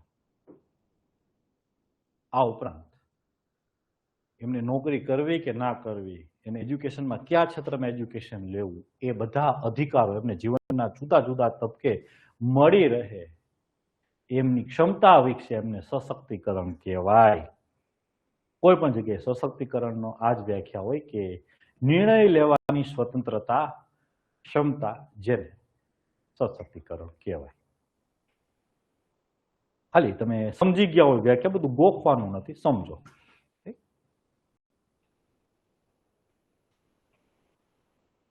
પુરુષ સમોવડી આ એક બહુ ચાલતી એક મને નથી ગમતી પુરુષ સમોવડી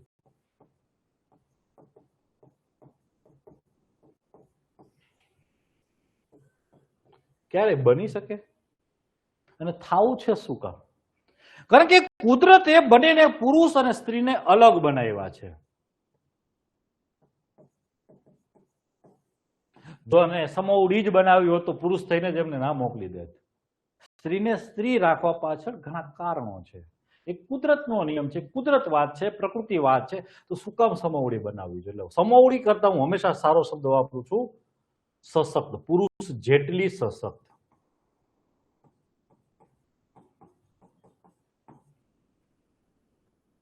સમજાય બે શબ્દ વચ્ચે શું અંતર છે સમોવડી એટલે એના જેવી જ થવું એના જેવું થવા અર્થાત કે પુરુષ વંઠેલ છે તો વંઠેલ થવું પુરુષ ખરાબ છે તો ખરાબ થવું એક મેં કવિતા લખેલી હતી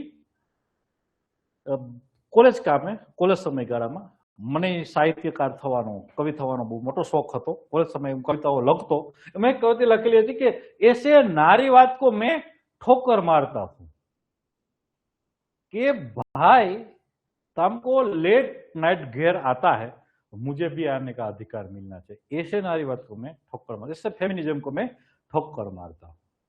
એ પુરુષ સિગરેટ પીવે છે તો હું સિગરેટ પીવું, એ નકારાત્મક સેન્સ છે। હા, એ સમોવડી થવાની જે વાત છે એને સશક્ત થવા સુધી લાવો કે પુરુષને શિક્ષણનો અધિકાર મળે છે તો મને કેમ નહીં, મને આપો। પુરુષને એ કમાવાનો, એ સરકાર ચલાવવાનો અધિકાર મળે છે તો મને કેમ ના મળે, એટલું સશક્ત થવું। એ પુરુષ આઈએસ થઈ શકે છે તો હું પણ થઈ શકું, આ વાત છે। તો સમોવડી શબ્દો કરતા અહીં સશક્ત શબ્દ મને વધુ ગમે છે ને હું ક્લાસમાં બધા ક્લાસની અંદર જ્યારે હું વુમેન એમ્પાવરમેન્ટ ભણાવતો હોય ત્યારે આ ચર્ચા કરું છું। એટલે સમોવડી એ ક્યારે થવાનું નથી અને થવું ના જોઈએ, કારણ કે કુદરતની પ્રક્રિયામાં બંનેના કામ અલગ છે।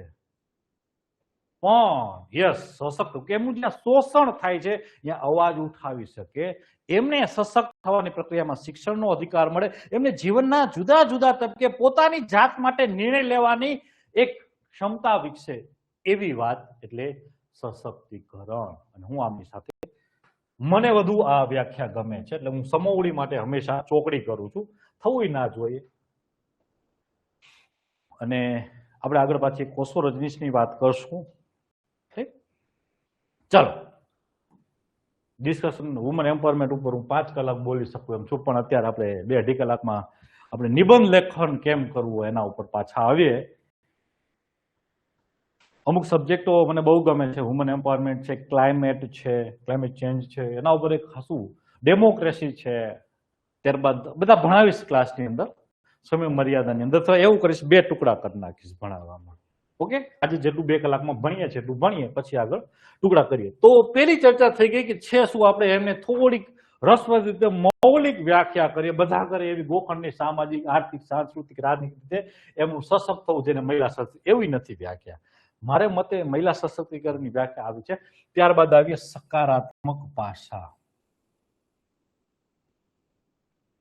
તો અહીં સકારાત્મક પાસામાં શું લખશું વુમન એમ્પાવરમેન્ટમાં?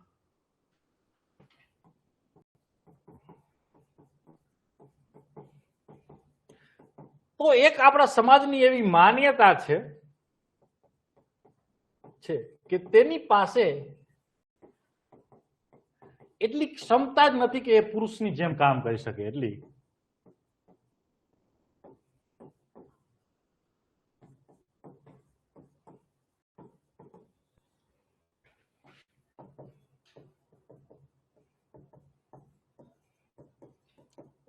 એક આવી માન્યતા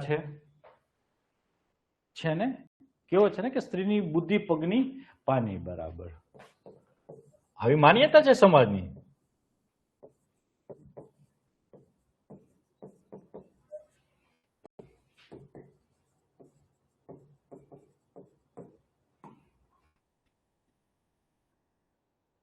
આવી માન્યતા છે,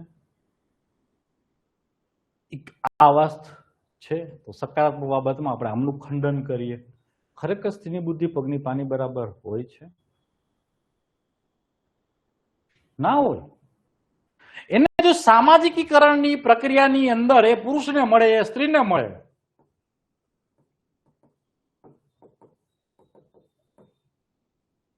સામાજિકરણ એટલે એનું અપબ્રિંગિંગ જે ઉછેર થયો હોય એની પ્રક્રિયામાં પુરુષને મળે,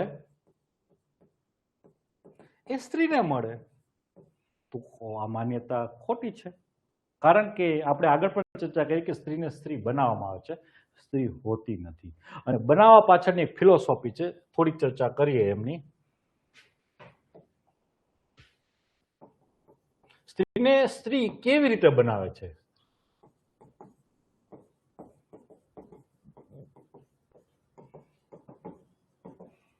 સ્ત્રીને સ્ત્રી કેવી રીતે બનાવવામાં આવે છે, તો એના માટે આપણે થોડીક ચર્ચાઓ કરીએ। માણસ અને વસ્તુ બે વચ્ચે શું અંતર છે?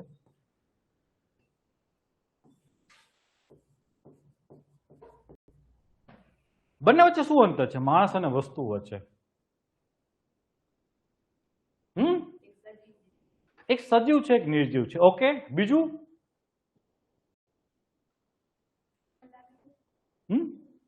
આમાં લાગણી હોય, આમાં લાગણી ના હોય। ઓકે, પછી? ઓકે, વસ્તુ આત્મનિર્ભર નથી, માણસ આત્મનિર્ભર હોય છે। પરંતુ એક વાત આપણે અહીં લખીએ કે વસ્તુ છે, કોઈ પણ એક વસ્તુ છે, એમનું કામ સુનિશ્ચિત કરી દેવામાં આવે કે કોઈ પણ વસ્તુ છે એમનું કામ સુનિશ્ચિત, પેન છે એમનું કામ શું સુનિશ્ચિત કરી દેવામાં આવ્યું છે, ઉદ્દેશ્ય શું છે, લખવું, બોર્ડ છે એનું કામ શું છે, એમાં લખવું, મોબાઈલ છે એનું કામ છે ફોનમાં વાત કરવી, કે દરેક વસ્તુ, દરેક પ્રોડક્ટ છે, દરેક ઓબ્જેક્ટ છે, એમનું એક કામ સુનિશ્ચિત કરી દેવામાં આવે છે. અને માણસનું કામ એવું સુનિશ્ચિત હોતું નથી. આ બે વચ્ચે એક મુખ્ય અંતર હોય છે. તો હવે સ્ત્રીને સ્ત્રી કેવી રીતે બનાવવામાં આવે છે કે એના માટેનો કન્સેપ્ટ છે ઓબ્જેક્ટિફિકેશન, વસ્તુનીકરણ. ઓબ્જેક્ટિફિકેશન એટલે કે સ્ત્રીઓનું વસ્તુકરણ કરી દેવામાં આવ્યું છે. એને પ્રોડક્ટની જેમ એમનું વસ્તુ, એનું કામ સુનિશ્ચિત કરી દેવામાં આવ્યું છે કે આ 4 દિવાલમાં તારે કામ કરવાનું, બાળકો પેદા કરવાના, બાળકો મોટા કરવાના. આ રીતે સ્ત્રીનું શ્રેષ્ઠ સશક્ત. એવન સામાજિક પ્રક્રિયામાં સ્ત્રીને બનાવવાની પ્રક્રિયાની અંદર એને શીખવવામાં આવે નાનપણથી જ ઊંચા અવાજે નહીં બોલવું. કેમ? ભાઈ બોલે તમારે નહીં બોલવાનું, ઊંચા અવાજે જ બોલવાનું. અને જ્યારે સ્ત્રી ઊંચા અવાજે બોલે છે ત્યારે આખો સમાજ સાંભળે છે. તો એમનું એક કામ સુનિશ્ચિત એટલે વસ્તુકરણ કરી નાખવામાં આવે છે. એ રીતે સ્ત્રીને સ્ત્રી બનાવવામાં આવે છે. અને આ એક આખી સામાજિકીકરણની પ્રક્રિયામાં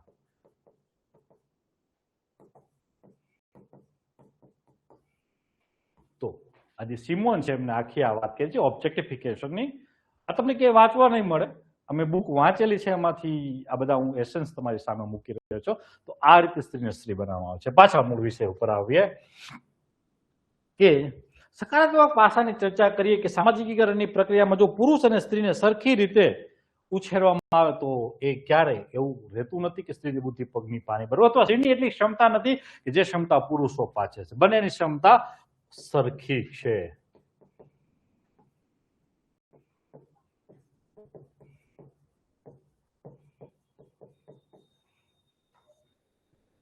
તો ઉદાહરણથી જોઈએ અલગ અલગ ક્ષેત્રમાં. હવે જ્યારે સકારાત્મક પાસાઓ અને પડકારાત્મક પાસાઓ ખોલતા હોય તો એનું કન્ટેન્ટ માટે ક્યાંથી વિચારવાનું, તો તમને શીખવાડું કે તમારે જેટલા વિષયો ભણવાના છે કે ઐતિહાસિક પરિપ્રેક્ષ્યની અંદર જોવાનું કે આ સકારાત્મક અને પડકારાત્મક પાસાઓનું કન્ટેન્ટ વિચારવા માટે તમારે ક્યાં જવાનું.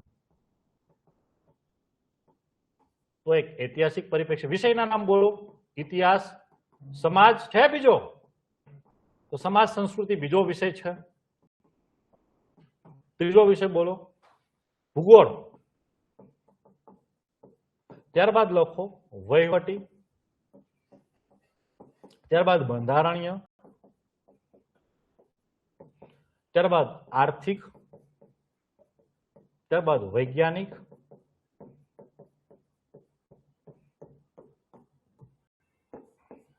ત્યારબાદ રણનીતિક, સુરક્ષા, પર્યાવરણ,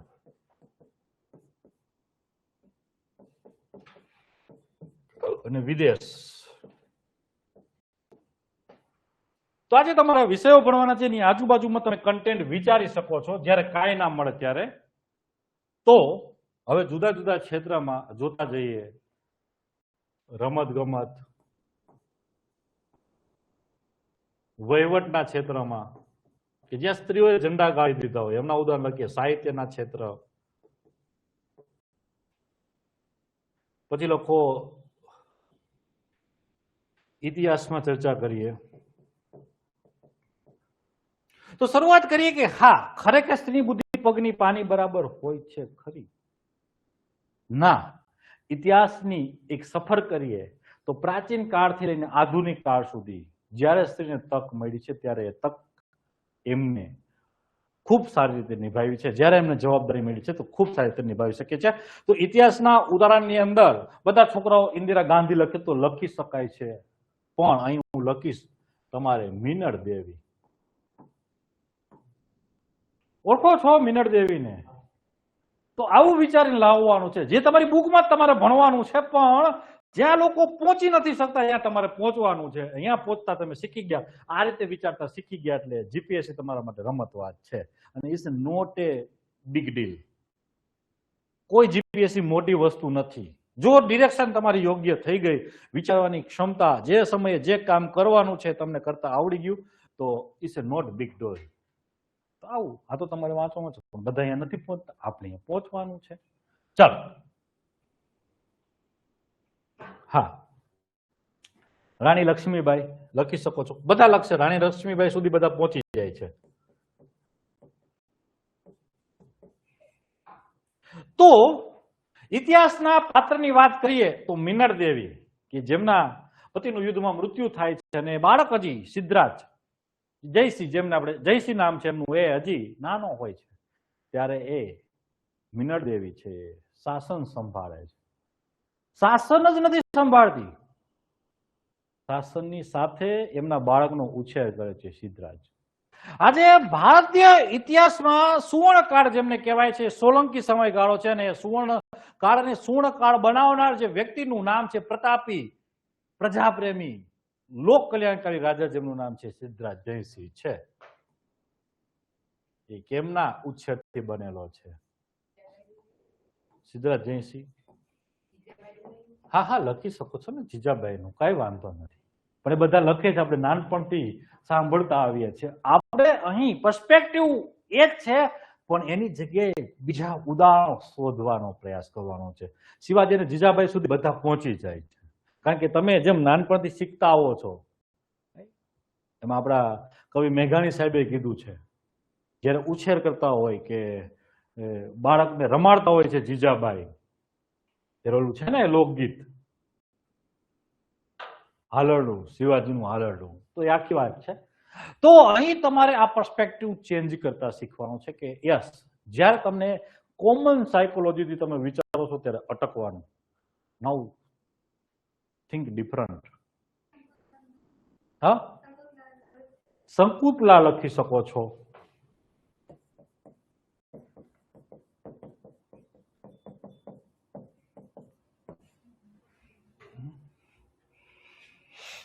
તો એ તમે ઇતિહાસના ઉદાહરણમાં લખો. ત્યારબાદ લખીએ વિજ્ઞાનના ક્ષેત્રમાં. સાહિત્ય, રમત ગમતમાં તો ગઈકાલે જ આપને ગોલ્ડ કોમનવેલ્થમાં મળેલો છે, મીરાબાઈ ચાનુ.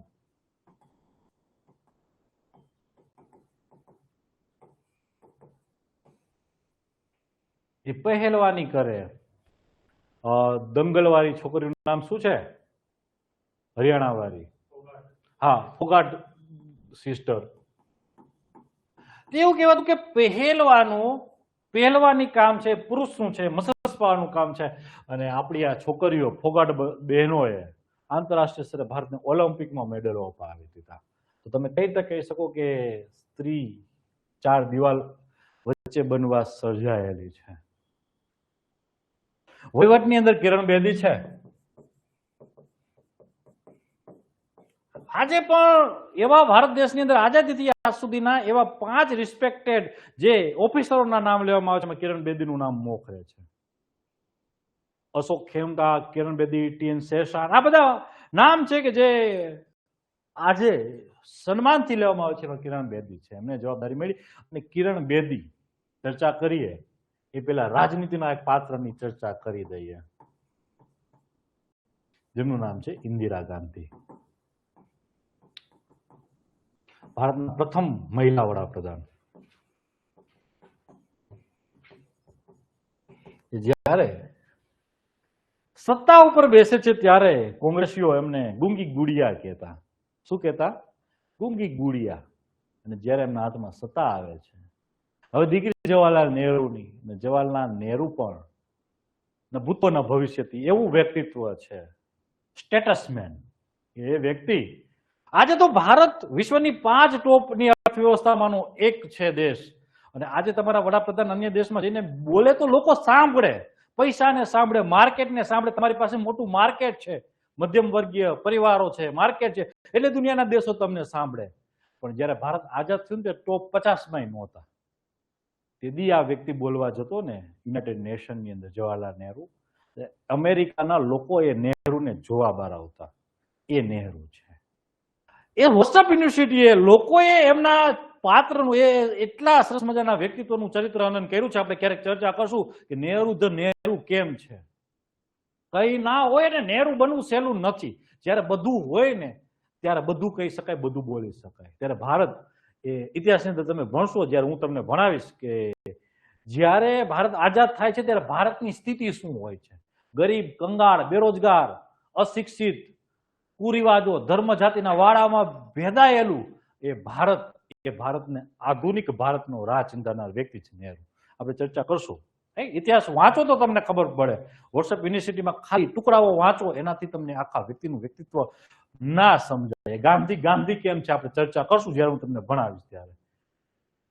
તો એ જવાહરલાલ નહેરુના દીકરી હતા, એમનું સામાજિકીકરણ થયું, એમનું અપબ્રિંગિંગ થયું, એમને શિક્ષણ મળ્યું, એ પુરુષ જેવું જ મળ્યું. અને જ્યારે ભારતના વડાપ્રધાન બને છે, ઘણી વાર કે સ્ત્રી ઇમોશનલ બહુ હોય, સ્ત્રીઓની અંદર કૂટનીતિ ના હોય. ભારતમાં નહીં, દુનિયાના એક પણ રાષ્ટ્રની અંદર આના જેટલા મજબૂત વડાપ્રધાન નથી બન્યા. લોખંડી મહિલા કહેવાય આને. અને થવું અઘરું છે, કારણ કે કોઈ રાષ્ટ્રના બે ટુકડા કરી દેવાય સહેલું કામ નથી. એક પાકિસ્તાન જે બન્યું હતું, પાકિસ્તાનની અંદર તમે નકશો જોશો તો એક પાકિસ્તાન આ બાજુ આપણી આવે, એક આ બાજુ જે અત્યારનું જે બાંગ્લાદેશ છે ને, વચ્ચે આપણું પ્યારું ભારત આવે. અને જો આ રીતે બે પૂર્વી અને પશ્ચિમી બે પાકિસ્તાન રહે તો ભારતને રોજ કેટલી તકલીફો. ઓલરેડી એક છે તો એ તકલીફો છે, તો બે હોય તો આ બાજુથી ની તકલીફો, આ બાજુથી ની તકલીફો. તો એ મહિલા, લોખંડી મહિલાએ બે એક પાકિસ્તાન હતું એને બે ટુકડામાં વિભાજિત કરી દીધું, બાંગ્લાનો નવો જન્મ આપ્યો. આ ભૂતકાળની અંદર એક જ ઘટના બની છે ને ભવિષ્યમાં આવનારા સમયમાં કોઈ રાષ્ટ્ર આટલી હિંમત નહીં કરી શકે કે આવી રીતે એક રાષ્ટ્રને બે કટકામાં વેચી શકે. એટલે એને લોખંડી મહિલા કહેવાય છે. ગરીબ બેટાઓમાં ખૂબ સારું કામ કર્યું છે. આ ઉપરાંત પર્યાવરણ ક્ષેત્રમાં ખૂબ સારું કામ કર્યું છે. એટલે કહું છું કે ઇન્દિરા ગાંધીના ભૂતોના ભવિષ્યથી છે. હા, એની મર્યાદાઓ હતી. લોકશાહી ઉપર એક કલમ છે, આપણે ડેમોક્રેસીની ચર્ચા કરશું ત્યારે એમને જે કટોકટી લાવી છે એ ચર્ચાઓ કરશું. તો રાજનીતિમાં કે કેટલું મહિલા કે આજે ભારતની અંદર 15-16 વડાપ્રધાન થયા, એમાંથી એક પણ વડાપ્રધાન આટલું સાહસ નથી કરી શકાય એ સાહસ ઇન્દિરા ગાંધીએ કર્યું છે. તો આપણે કેમ કહી શકીએ કે સ્ત્રીઓ પાસે એટલી શક્તિ નથી, સ્ત્રીઓ પાસે એટલી ક્ષમતા નથી. સાહિત્યના ક્ષેત્રમાં નામ લખો, કાજલ ઓઝા વૈદ, અમૃતા પ્રીતમ, કે આ બધી એવી મહિલાઓ છે કે જે પુરુષથી પણ અવ્વલ કક્ષામાં રહી છે સાહિત્યના જગતની અંદર. અમૃતા પ્રીતમ,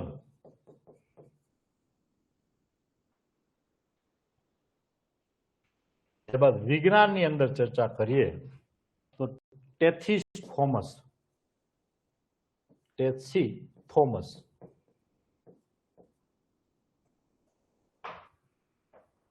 કોણ છે? ટેસી થોમસ, જેમ મિસાઇલ મેન તરીકે અબ્દુલ કલામ ઓળખાય છે, મિસાઇલ વુમેન તરીકે ટેથી થોમસ ઓળખાય છે.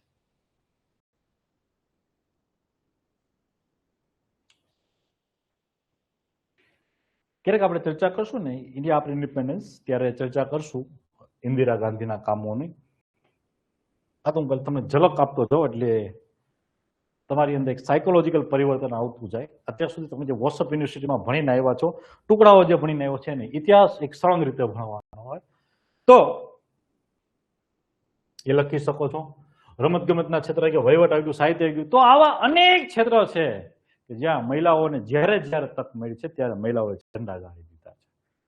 આ ઉપરાંત કેમ જરૂરિયાત છે, તો અર્થવ્યવસ્થાની અંદર આવીએ.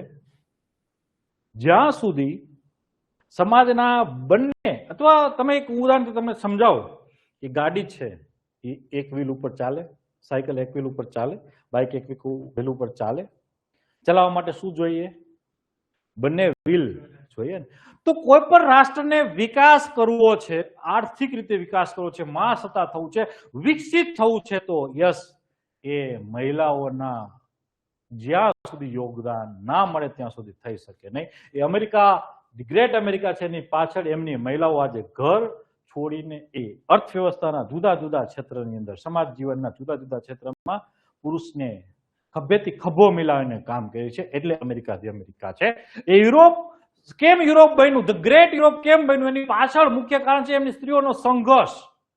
એ ઔદ્યોગિક ક્રાંતિ તમે જયારે ભણાવીશ, વંચાવીશ, ત્યારે તમને કહીશ કે એ કેટલી એમની સ્ત્રીઓએ સંઘર્ષ કર્યો છે, ત્યારે એ ગ્રેટ યુરોપ બની શક્યું. કારણ કે જો સમાજનો 50% વર્ગ જ એ રાષ્ટ્ર નિર્માણની પ્રક્રિયામાં ભાગીદાર હોય તો રાષ્ટ્રનું ક્યારે નિર્માણ થાય ખરું? એ રાષ્ટ્રના 100% વર્ગ જ્યારે, એટલે કે સંપૂર્ણ રાષ્ટ્ર એ સ્ત્રી પુરુષ બધાય કામે લાગે ત્યારે રાષ્ટ્ર મહાન રાષ્ટ્ર બની શકે, વિકસિત રાષ્ટ્ર બની શકે. ફેક્ટ છે. તો એ માટે જરૂરિયાત છે. લખો કે આવનારા સમયમાં કેમ જરૂરિયાત છે ભારતને.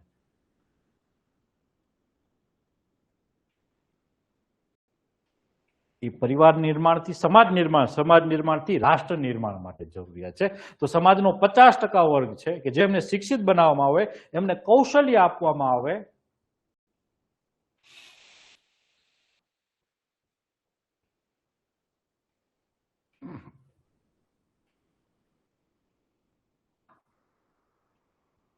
જેને શિક્ષિત બનાવવામાં આવે, એમને યોગ્ય કૌશલ્ય આપવામાં આવે,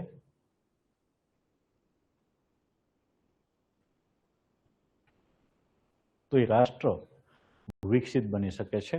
એ ઉદાહરણ અમેરિકા છે, એ ઉદાહરણ યુરોપ છે. અને ગુજરાતના ઉદાહરણની ચર્ચા કરું તો અત્યારે ગુજરાતમાં આર્થિક રીતે સૌથી સમૃદ્ધ વર્ગ જો કોઈ હોય,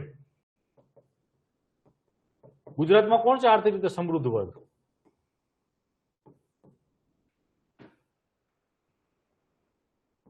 પટેલિયાઓ છે ને. હવે તમે જયારે એને તોડો ને તો તમને સમજાશે કે કેમ સમૃદ્ધ થઈ શકે. એની પાછળ હું તમને કહું તો એમની મહિલાઓનો સંઘર્ષ છે.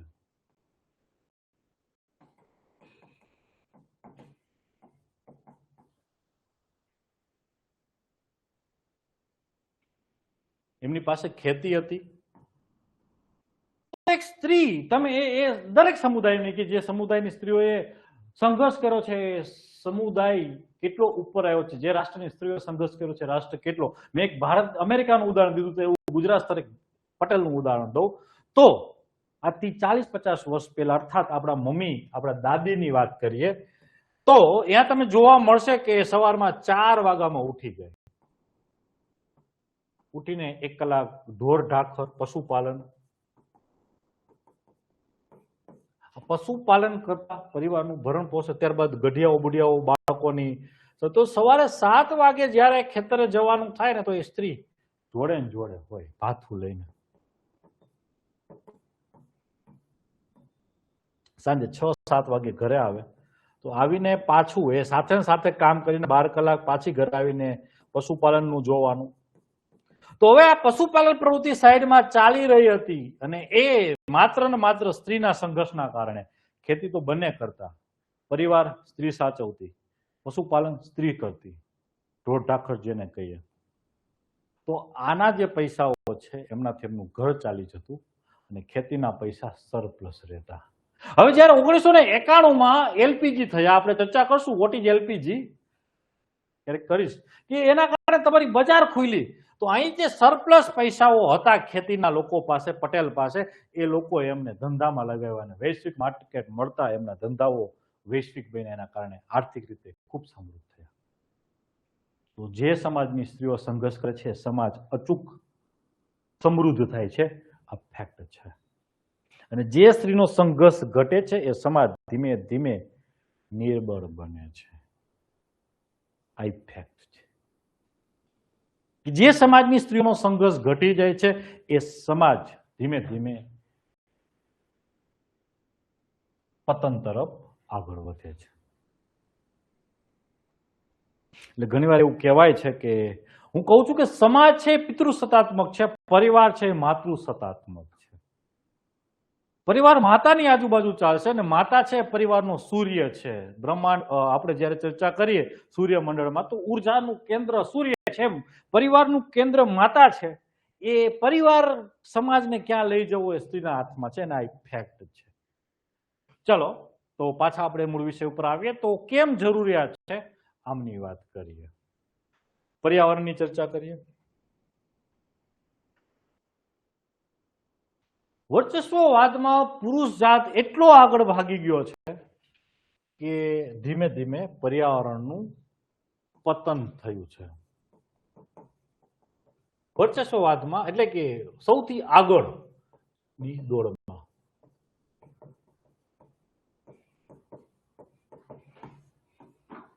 સૌથી આગળ રહેવાની દોડમાં યુદ્ધો કર્યા, ઇન્ડસ્ટ્રીયલાઇઝેશન, ઔદ્યોગિક ક્રાંતિ કરી, કોઈ રીતે એ વર્ચસ્વવાદમાં સૌથી પહેલા રહેવાની દોડમાં. પણ સ્ત્રીની અંદર એક બેલેન્સ, સંતુલન અભિગમ આપ્યો છે ભગવાને. હું તો કહું છું કે તમે જોશો પરિવારની અંદર, સમાજની અંદર ઓબ્ઝર્વ કરશો કે જે પુરુષ આળસ વધુ કરતો હશે તો એમને આળસ મુકાવીને દોડતો કરશે, અને જે પુરુષ સતત દોડતો રહેશે એમને સ્પીડ બ્રેક કરીને એમની ગતિ ધીમી પાડશે કે પરિવારનું ધ્યાન દો, જીવન તમારું પોતાની કાળજી રાખો. તો આ સ્ત્રી પાત્ર છે એક સંતુલાત્મક અભિગમ એની અંદર જોવા મળે છે. તો વિકાસની દોડમાં આપણે ધીમે ધીમે પર્યાવરણનો વિનાશ કર્યો. ઇન્ડસ્ટ્રીયલ ડેવલપમેન્ટ થયું એની પાછળ પર્યાવરણનો વિનાશ થયો અને એના કારણે પ્રદૂષણો ફેલાયા, જળવાયુ પરિવર્તન આવ્યું,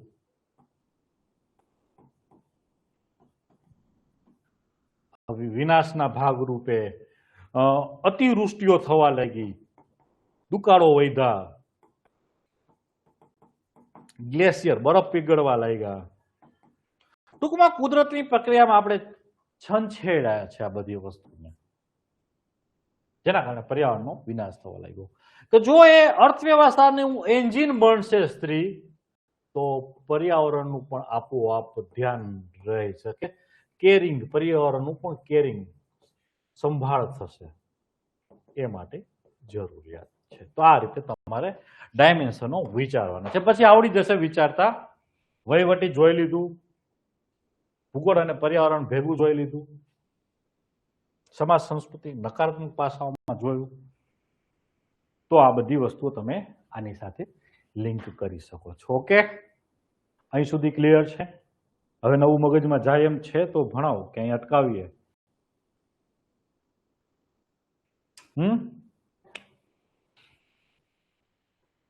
હજી ડિસ્કશન 1.5-2 કલાક ચાલશો? ભૂખ લાગી છે? નાસ્તો કરીને આવો છો? ચાલો, પાછો આમાં એક મારો એસેનો લેક્ચર છે આ વીકમાં, ત્યારે આપણે હજી થોડી આમાં ચર્ચાઓ કરશું. હજી બોડી પાર્ટનું ઘણું બધું ભણાવવાનું છે. ફિલોસોફિકલ ડાયમેન્શન ખોલતા શીખવવાના છે બોડી પાર્ટમાં. ફિલોસોફી ભણાવીશ પણ કેમ ખુલે, જેમ અહીં અત્યારે વિષયના ડાયમેન્શન ખોલાવ્યા એમ ફિલોસોફિકલ ડાયમેન્શન ખોલાવીશ. પછી ચેલેન્જીસ જોઈશું, સરકારાત્મક પાસાઓ જોઈશું. અત્યારે આટલું લખી લ્યો, આ નિબંધ આપણે કન્ટિન્યુ કરશું. પછી ત્યારે થોડું રિવિઝન કરીને આપણે ધીમે ધીમે આગળ વધશું. હજી આ બાકી છે, આ બાકી છે, આ બાકી છે, કન્ક્લુઝન બાકી છે, હજી આની અંદર વેલ્યુ એડિશનનો ભાગ બાકી છે. તો આટલું રાખો આજ સુધી. પાછા નેક્સ્ટ ટાઈમ જ્યારે મળીએ છીએ, મારો એસેનો લેક્ચર હું કેમ તમને નિબંધો કરાવું છું અત્યારે શરૂઆતમાં, એવા 15 થીમ કરાવી દઉં જેથી કરીને તમે કરંટમાં સીધા લિંક થઈ શકો. હવે વુમેનની આજુબાજુમાં કંઈ આવે તો તમે સીધા લિંક થઈ શકો. પછી ક્લાઇમેટ ચેન્જ કરે તો પર્યાવરણની આજુબાજુમાં આવે તો કંઈક લિંક થઈ શકે. એકાદો કૃષિ અને અર્થવ્યવસ્થા ઉપર આખો કરાવીશ. એટલે તમે આવા હું તમને 10 થીમ કરાવી દઉં એટલે કરંટ અફેર્સની અંદર તમને કાંઈ નવું વાંચવા મળે તો તમે એની સાથે સીધા લિંક થઈ શકો. ઇતિહાસ પછી ધીમે ધીમે હું ભણાવવાનું ચાલુ કરીશ. ચાલો, ક્લિયર છે? અહીં સુધી કંઈ ના સમજાણું હોય કે ઇન્ટ્રોડક્શન કેવી રીતે કરવાનું છે, બોડી પાર્ટ શું હોય, શું લખવાનું હોય, કેવી રીતે મૌલિક ચર્ચાઓ કરાવવાની છે, બધું આવડી જશે. ચિંતા ના કરો. અમે તમારા જેવડા હતા ત્યારે અમને બધું નહોતું જ આવડતું. ધીમે ધીમે આપણે પ્રક્રિયાની અંદર શીખા છીએ, તમને આવડી જશે. ખાલી વિચારતા શીખવાનું છે. હું બીજી એવી 10 બુકનો સેટ આપીશ તમને બધાને, કે એની અંદર ખૂબ સારું ક્રિટિકલ કન્ટેન્ટ છે જે બધી છોકરાઓ પાસે નથી હોતું. દરેક થીમ ઉપર કંઈક ને કંઈક એમની પાસે ક્રિટિકલ થિંકિંગ છે, પણ 1-2 મહિના થોડુંક ભણશો, સમજતા થશો, પછી તમને સમજાશે. ઓકે, ચાલો, અહીં સુધી ક્લિયર છે? ના સમજાણું હોય તો હજી 5 મિનિટ ઉભો છો, પૂછી શકો છો. ઓનલાઈન વાળા વિદ્યાર્થી મિત્રો, ઓફલાઈન વાળા વિદ્યાર્થી મિત્રો.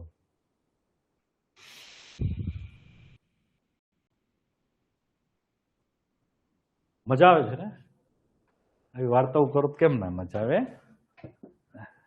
હું આવી રીતે સિલેબસ આખો ભણાવીશ. મારા ભાગના જે સબ્જેક્ટ છે એથિક્સ છે, નિબંધો છે અને ઇતિહાસ છે. 3 સબ્જેક્ટ છે મૌલિક. ઇતિહાસ બધાને અઘરો લાગે છે, પણ હું તમને એટલું સરસ મજાની વાર્તાની જેમ ભણાવી દઈશ, ઇતિહાસ ક્યાંય અઘરો નહીં લાગે. ચાલો, કઈ પ્રશ્ન હોય ઓફલાઈન વાળા ઓનલાઈન વાળા પૂછી શકો છો. આવતીકાલે કલ્ચરનું સેશન છે, મેડમ આવશે. કલ્ચર છે નહીં, ઇકોનોમી છે, સોરી ઇકોનોમી છે, પરમ દિવસે કલ્ચર છે. તો આ રીતે ધીમે ધીમે કામ આપણે આગળ વધારતા જઈએ છીએ. કાલે હું 3 થી 5, 5:30 સુધીમાં કોલ આપીશ. એવું કરજો, ઓફલાઈન વાળા 5 વાગે આવી જજો. એટલે કાલે તો ટેસ્ટ છે ને તમારે, તો 4 વાગે આવી જજો. હા, થોડું જે મેં શીખવ્યું છે એની આજુબાજુ કાલે ટેસ્ટ હશે, થોડું લખવાનું છે. રાઈટ, 2-3 પેજ આપીશ એની આજુબાજુ તમારે અત્યાર સુધીમાં જે વુમન એમ્પાવરમેન્ટમાં શીખવ્યું છે એ તમારે આવતીકાલે લખવાનું છે. ક્લિયર? થોડું તમારી રીતે રિસર્ચ કરીને આવજો, એટલે આગળ આપણે ડિસ્કસ કરવાની મજા આવે. 1-2 કલાક 3 કલાક તમે થોડું વુમન એમ્પાવરમેન્ટ ઉપર જાતે યુટ્યુબમાં લેક્ચર જોજો, એવું બધું કરજો 2-3 કલાક, એટલે તમને સમજાવશે. સર્ચ શું કરવાનું? વુમન એમ્પાવરમેન્ટ બાય યુપીએસસી, આવું સર્ચ કરો, વુમન એમ્પાવરમેન્ટ બાય જીપીએસસી, તો તમને આગળ ને આગળ કંઈક મળશે. આટલું થોડું રિસર્ચ કરીને આવજો એટલે ભણવાની મજા આવે, તમે ડિસ્કશનનો ભાગ બની શકો. ચલો, મળીએ છીએ આવતીકાલે સાંજે 5 કલાકે, 5 થી 6 વચ્ચે. જેટલું ભણાયું છે એની ટેસ્ટ હશે, તો વુમન એમ્પાવરમેન્ટ ઉપર તમારે ટેસ્ટ હશે, જે આવવાની રહેશે. થોડું રિસર્ચ કરીને જાતે લખી નાખજો. હવે લખતા ધીમે ધીમે શીખો, ટેસ્ટ આપતા શીખો. ટેસ્ટ બહુ મહત્વની વસ્તુ છે, ટેસ્ટ રોજ આપવી, ફરજિયાત આપવી. ચલો, મળીએ છીએ આવતીકાલે સાંજે 5 કલાકે. 5 થી 6 ટેસ્ટ હશે. ઓમાં ટેસ્ટ ઓમાં મૂકી દઈશ, ઓનલાઈન વાળા વિદ્યાર્થીઓ માત્ર તમારા ગ્રુપમાં ટેસ્ટ મૂકી દઈશ. હવે કામ શું કરવાનું છે બધાને, આવી રીતે સાંભળો, આવી રીતે એક ચોપડો બાઇન્ડિંગ વાળો બનાવી લેવાનો છે, કોરા પેજ, કારણ કે કોરા પેજમાં લખતા શીખવાનું છે. ઓકે, ગ્રુપમાં મૂકીશ આવું પેજ. એટલે આના તમારે શું કરવાનું, ચોપડો એક રફ નોટ અત્યારે બધું લખવા માટે. એટલે સીધા આકેલા પેજ ત્યાં તમને લખવાનું નથી હોતા, કોરા પેજમાં લખવાનું હોય છે. કઈ નહીં, કાલે હું તમને આપી દઉં છું, અહીંથી ઝેરોક્સ નીચે કરાવી દઉં છું, હું જ આપી દઈશ અહીં બધાને. ચાલો, ઓકે.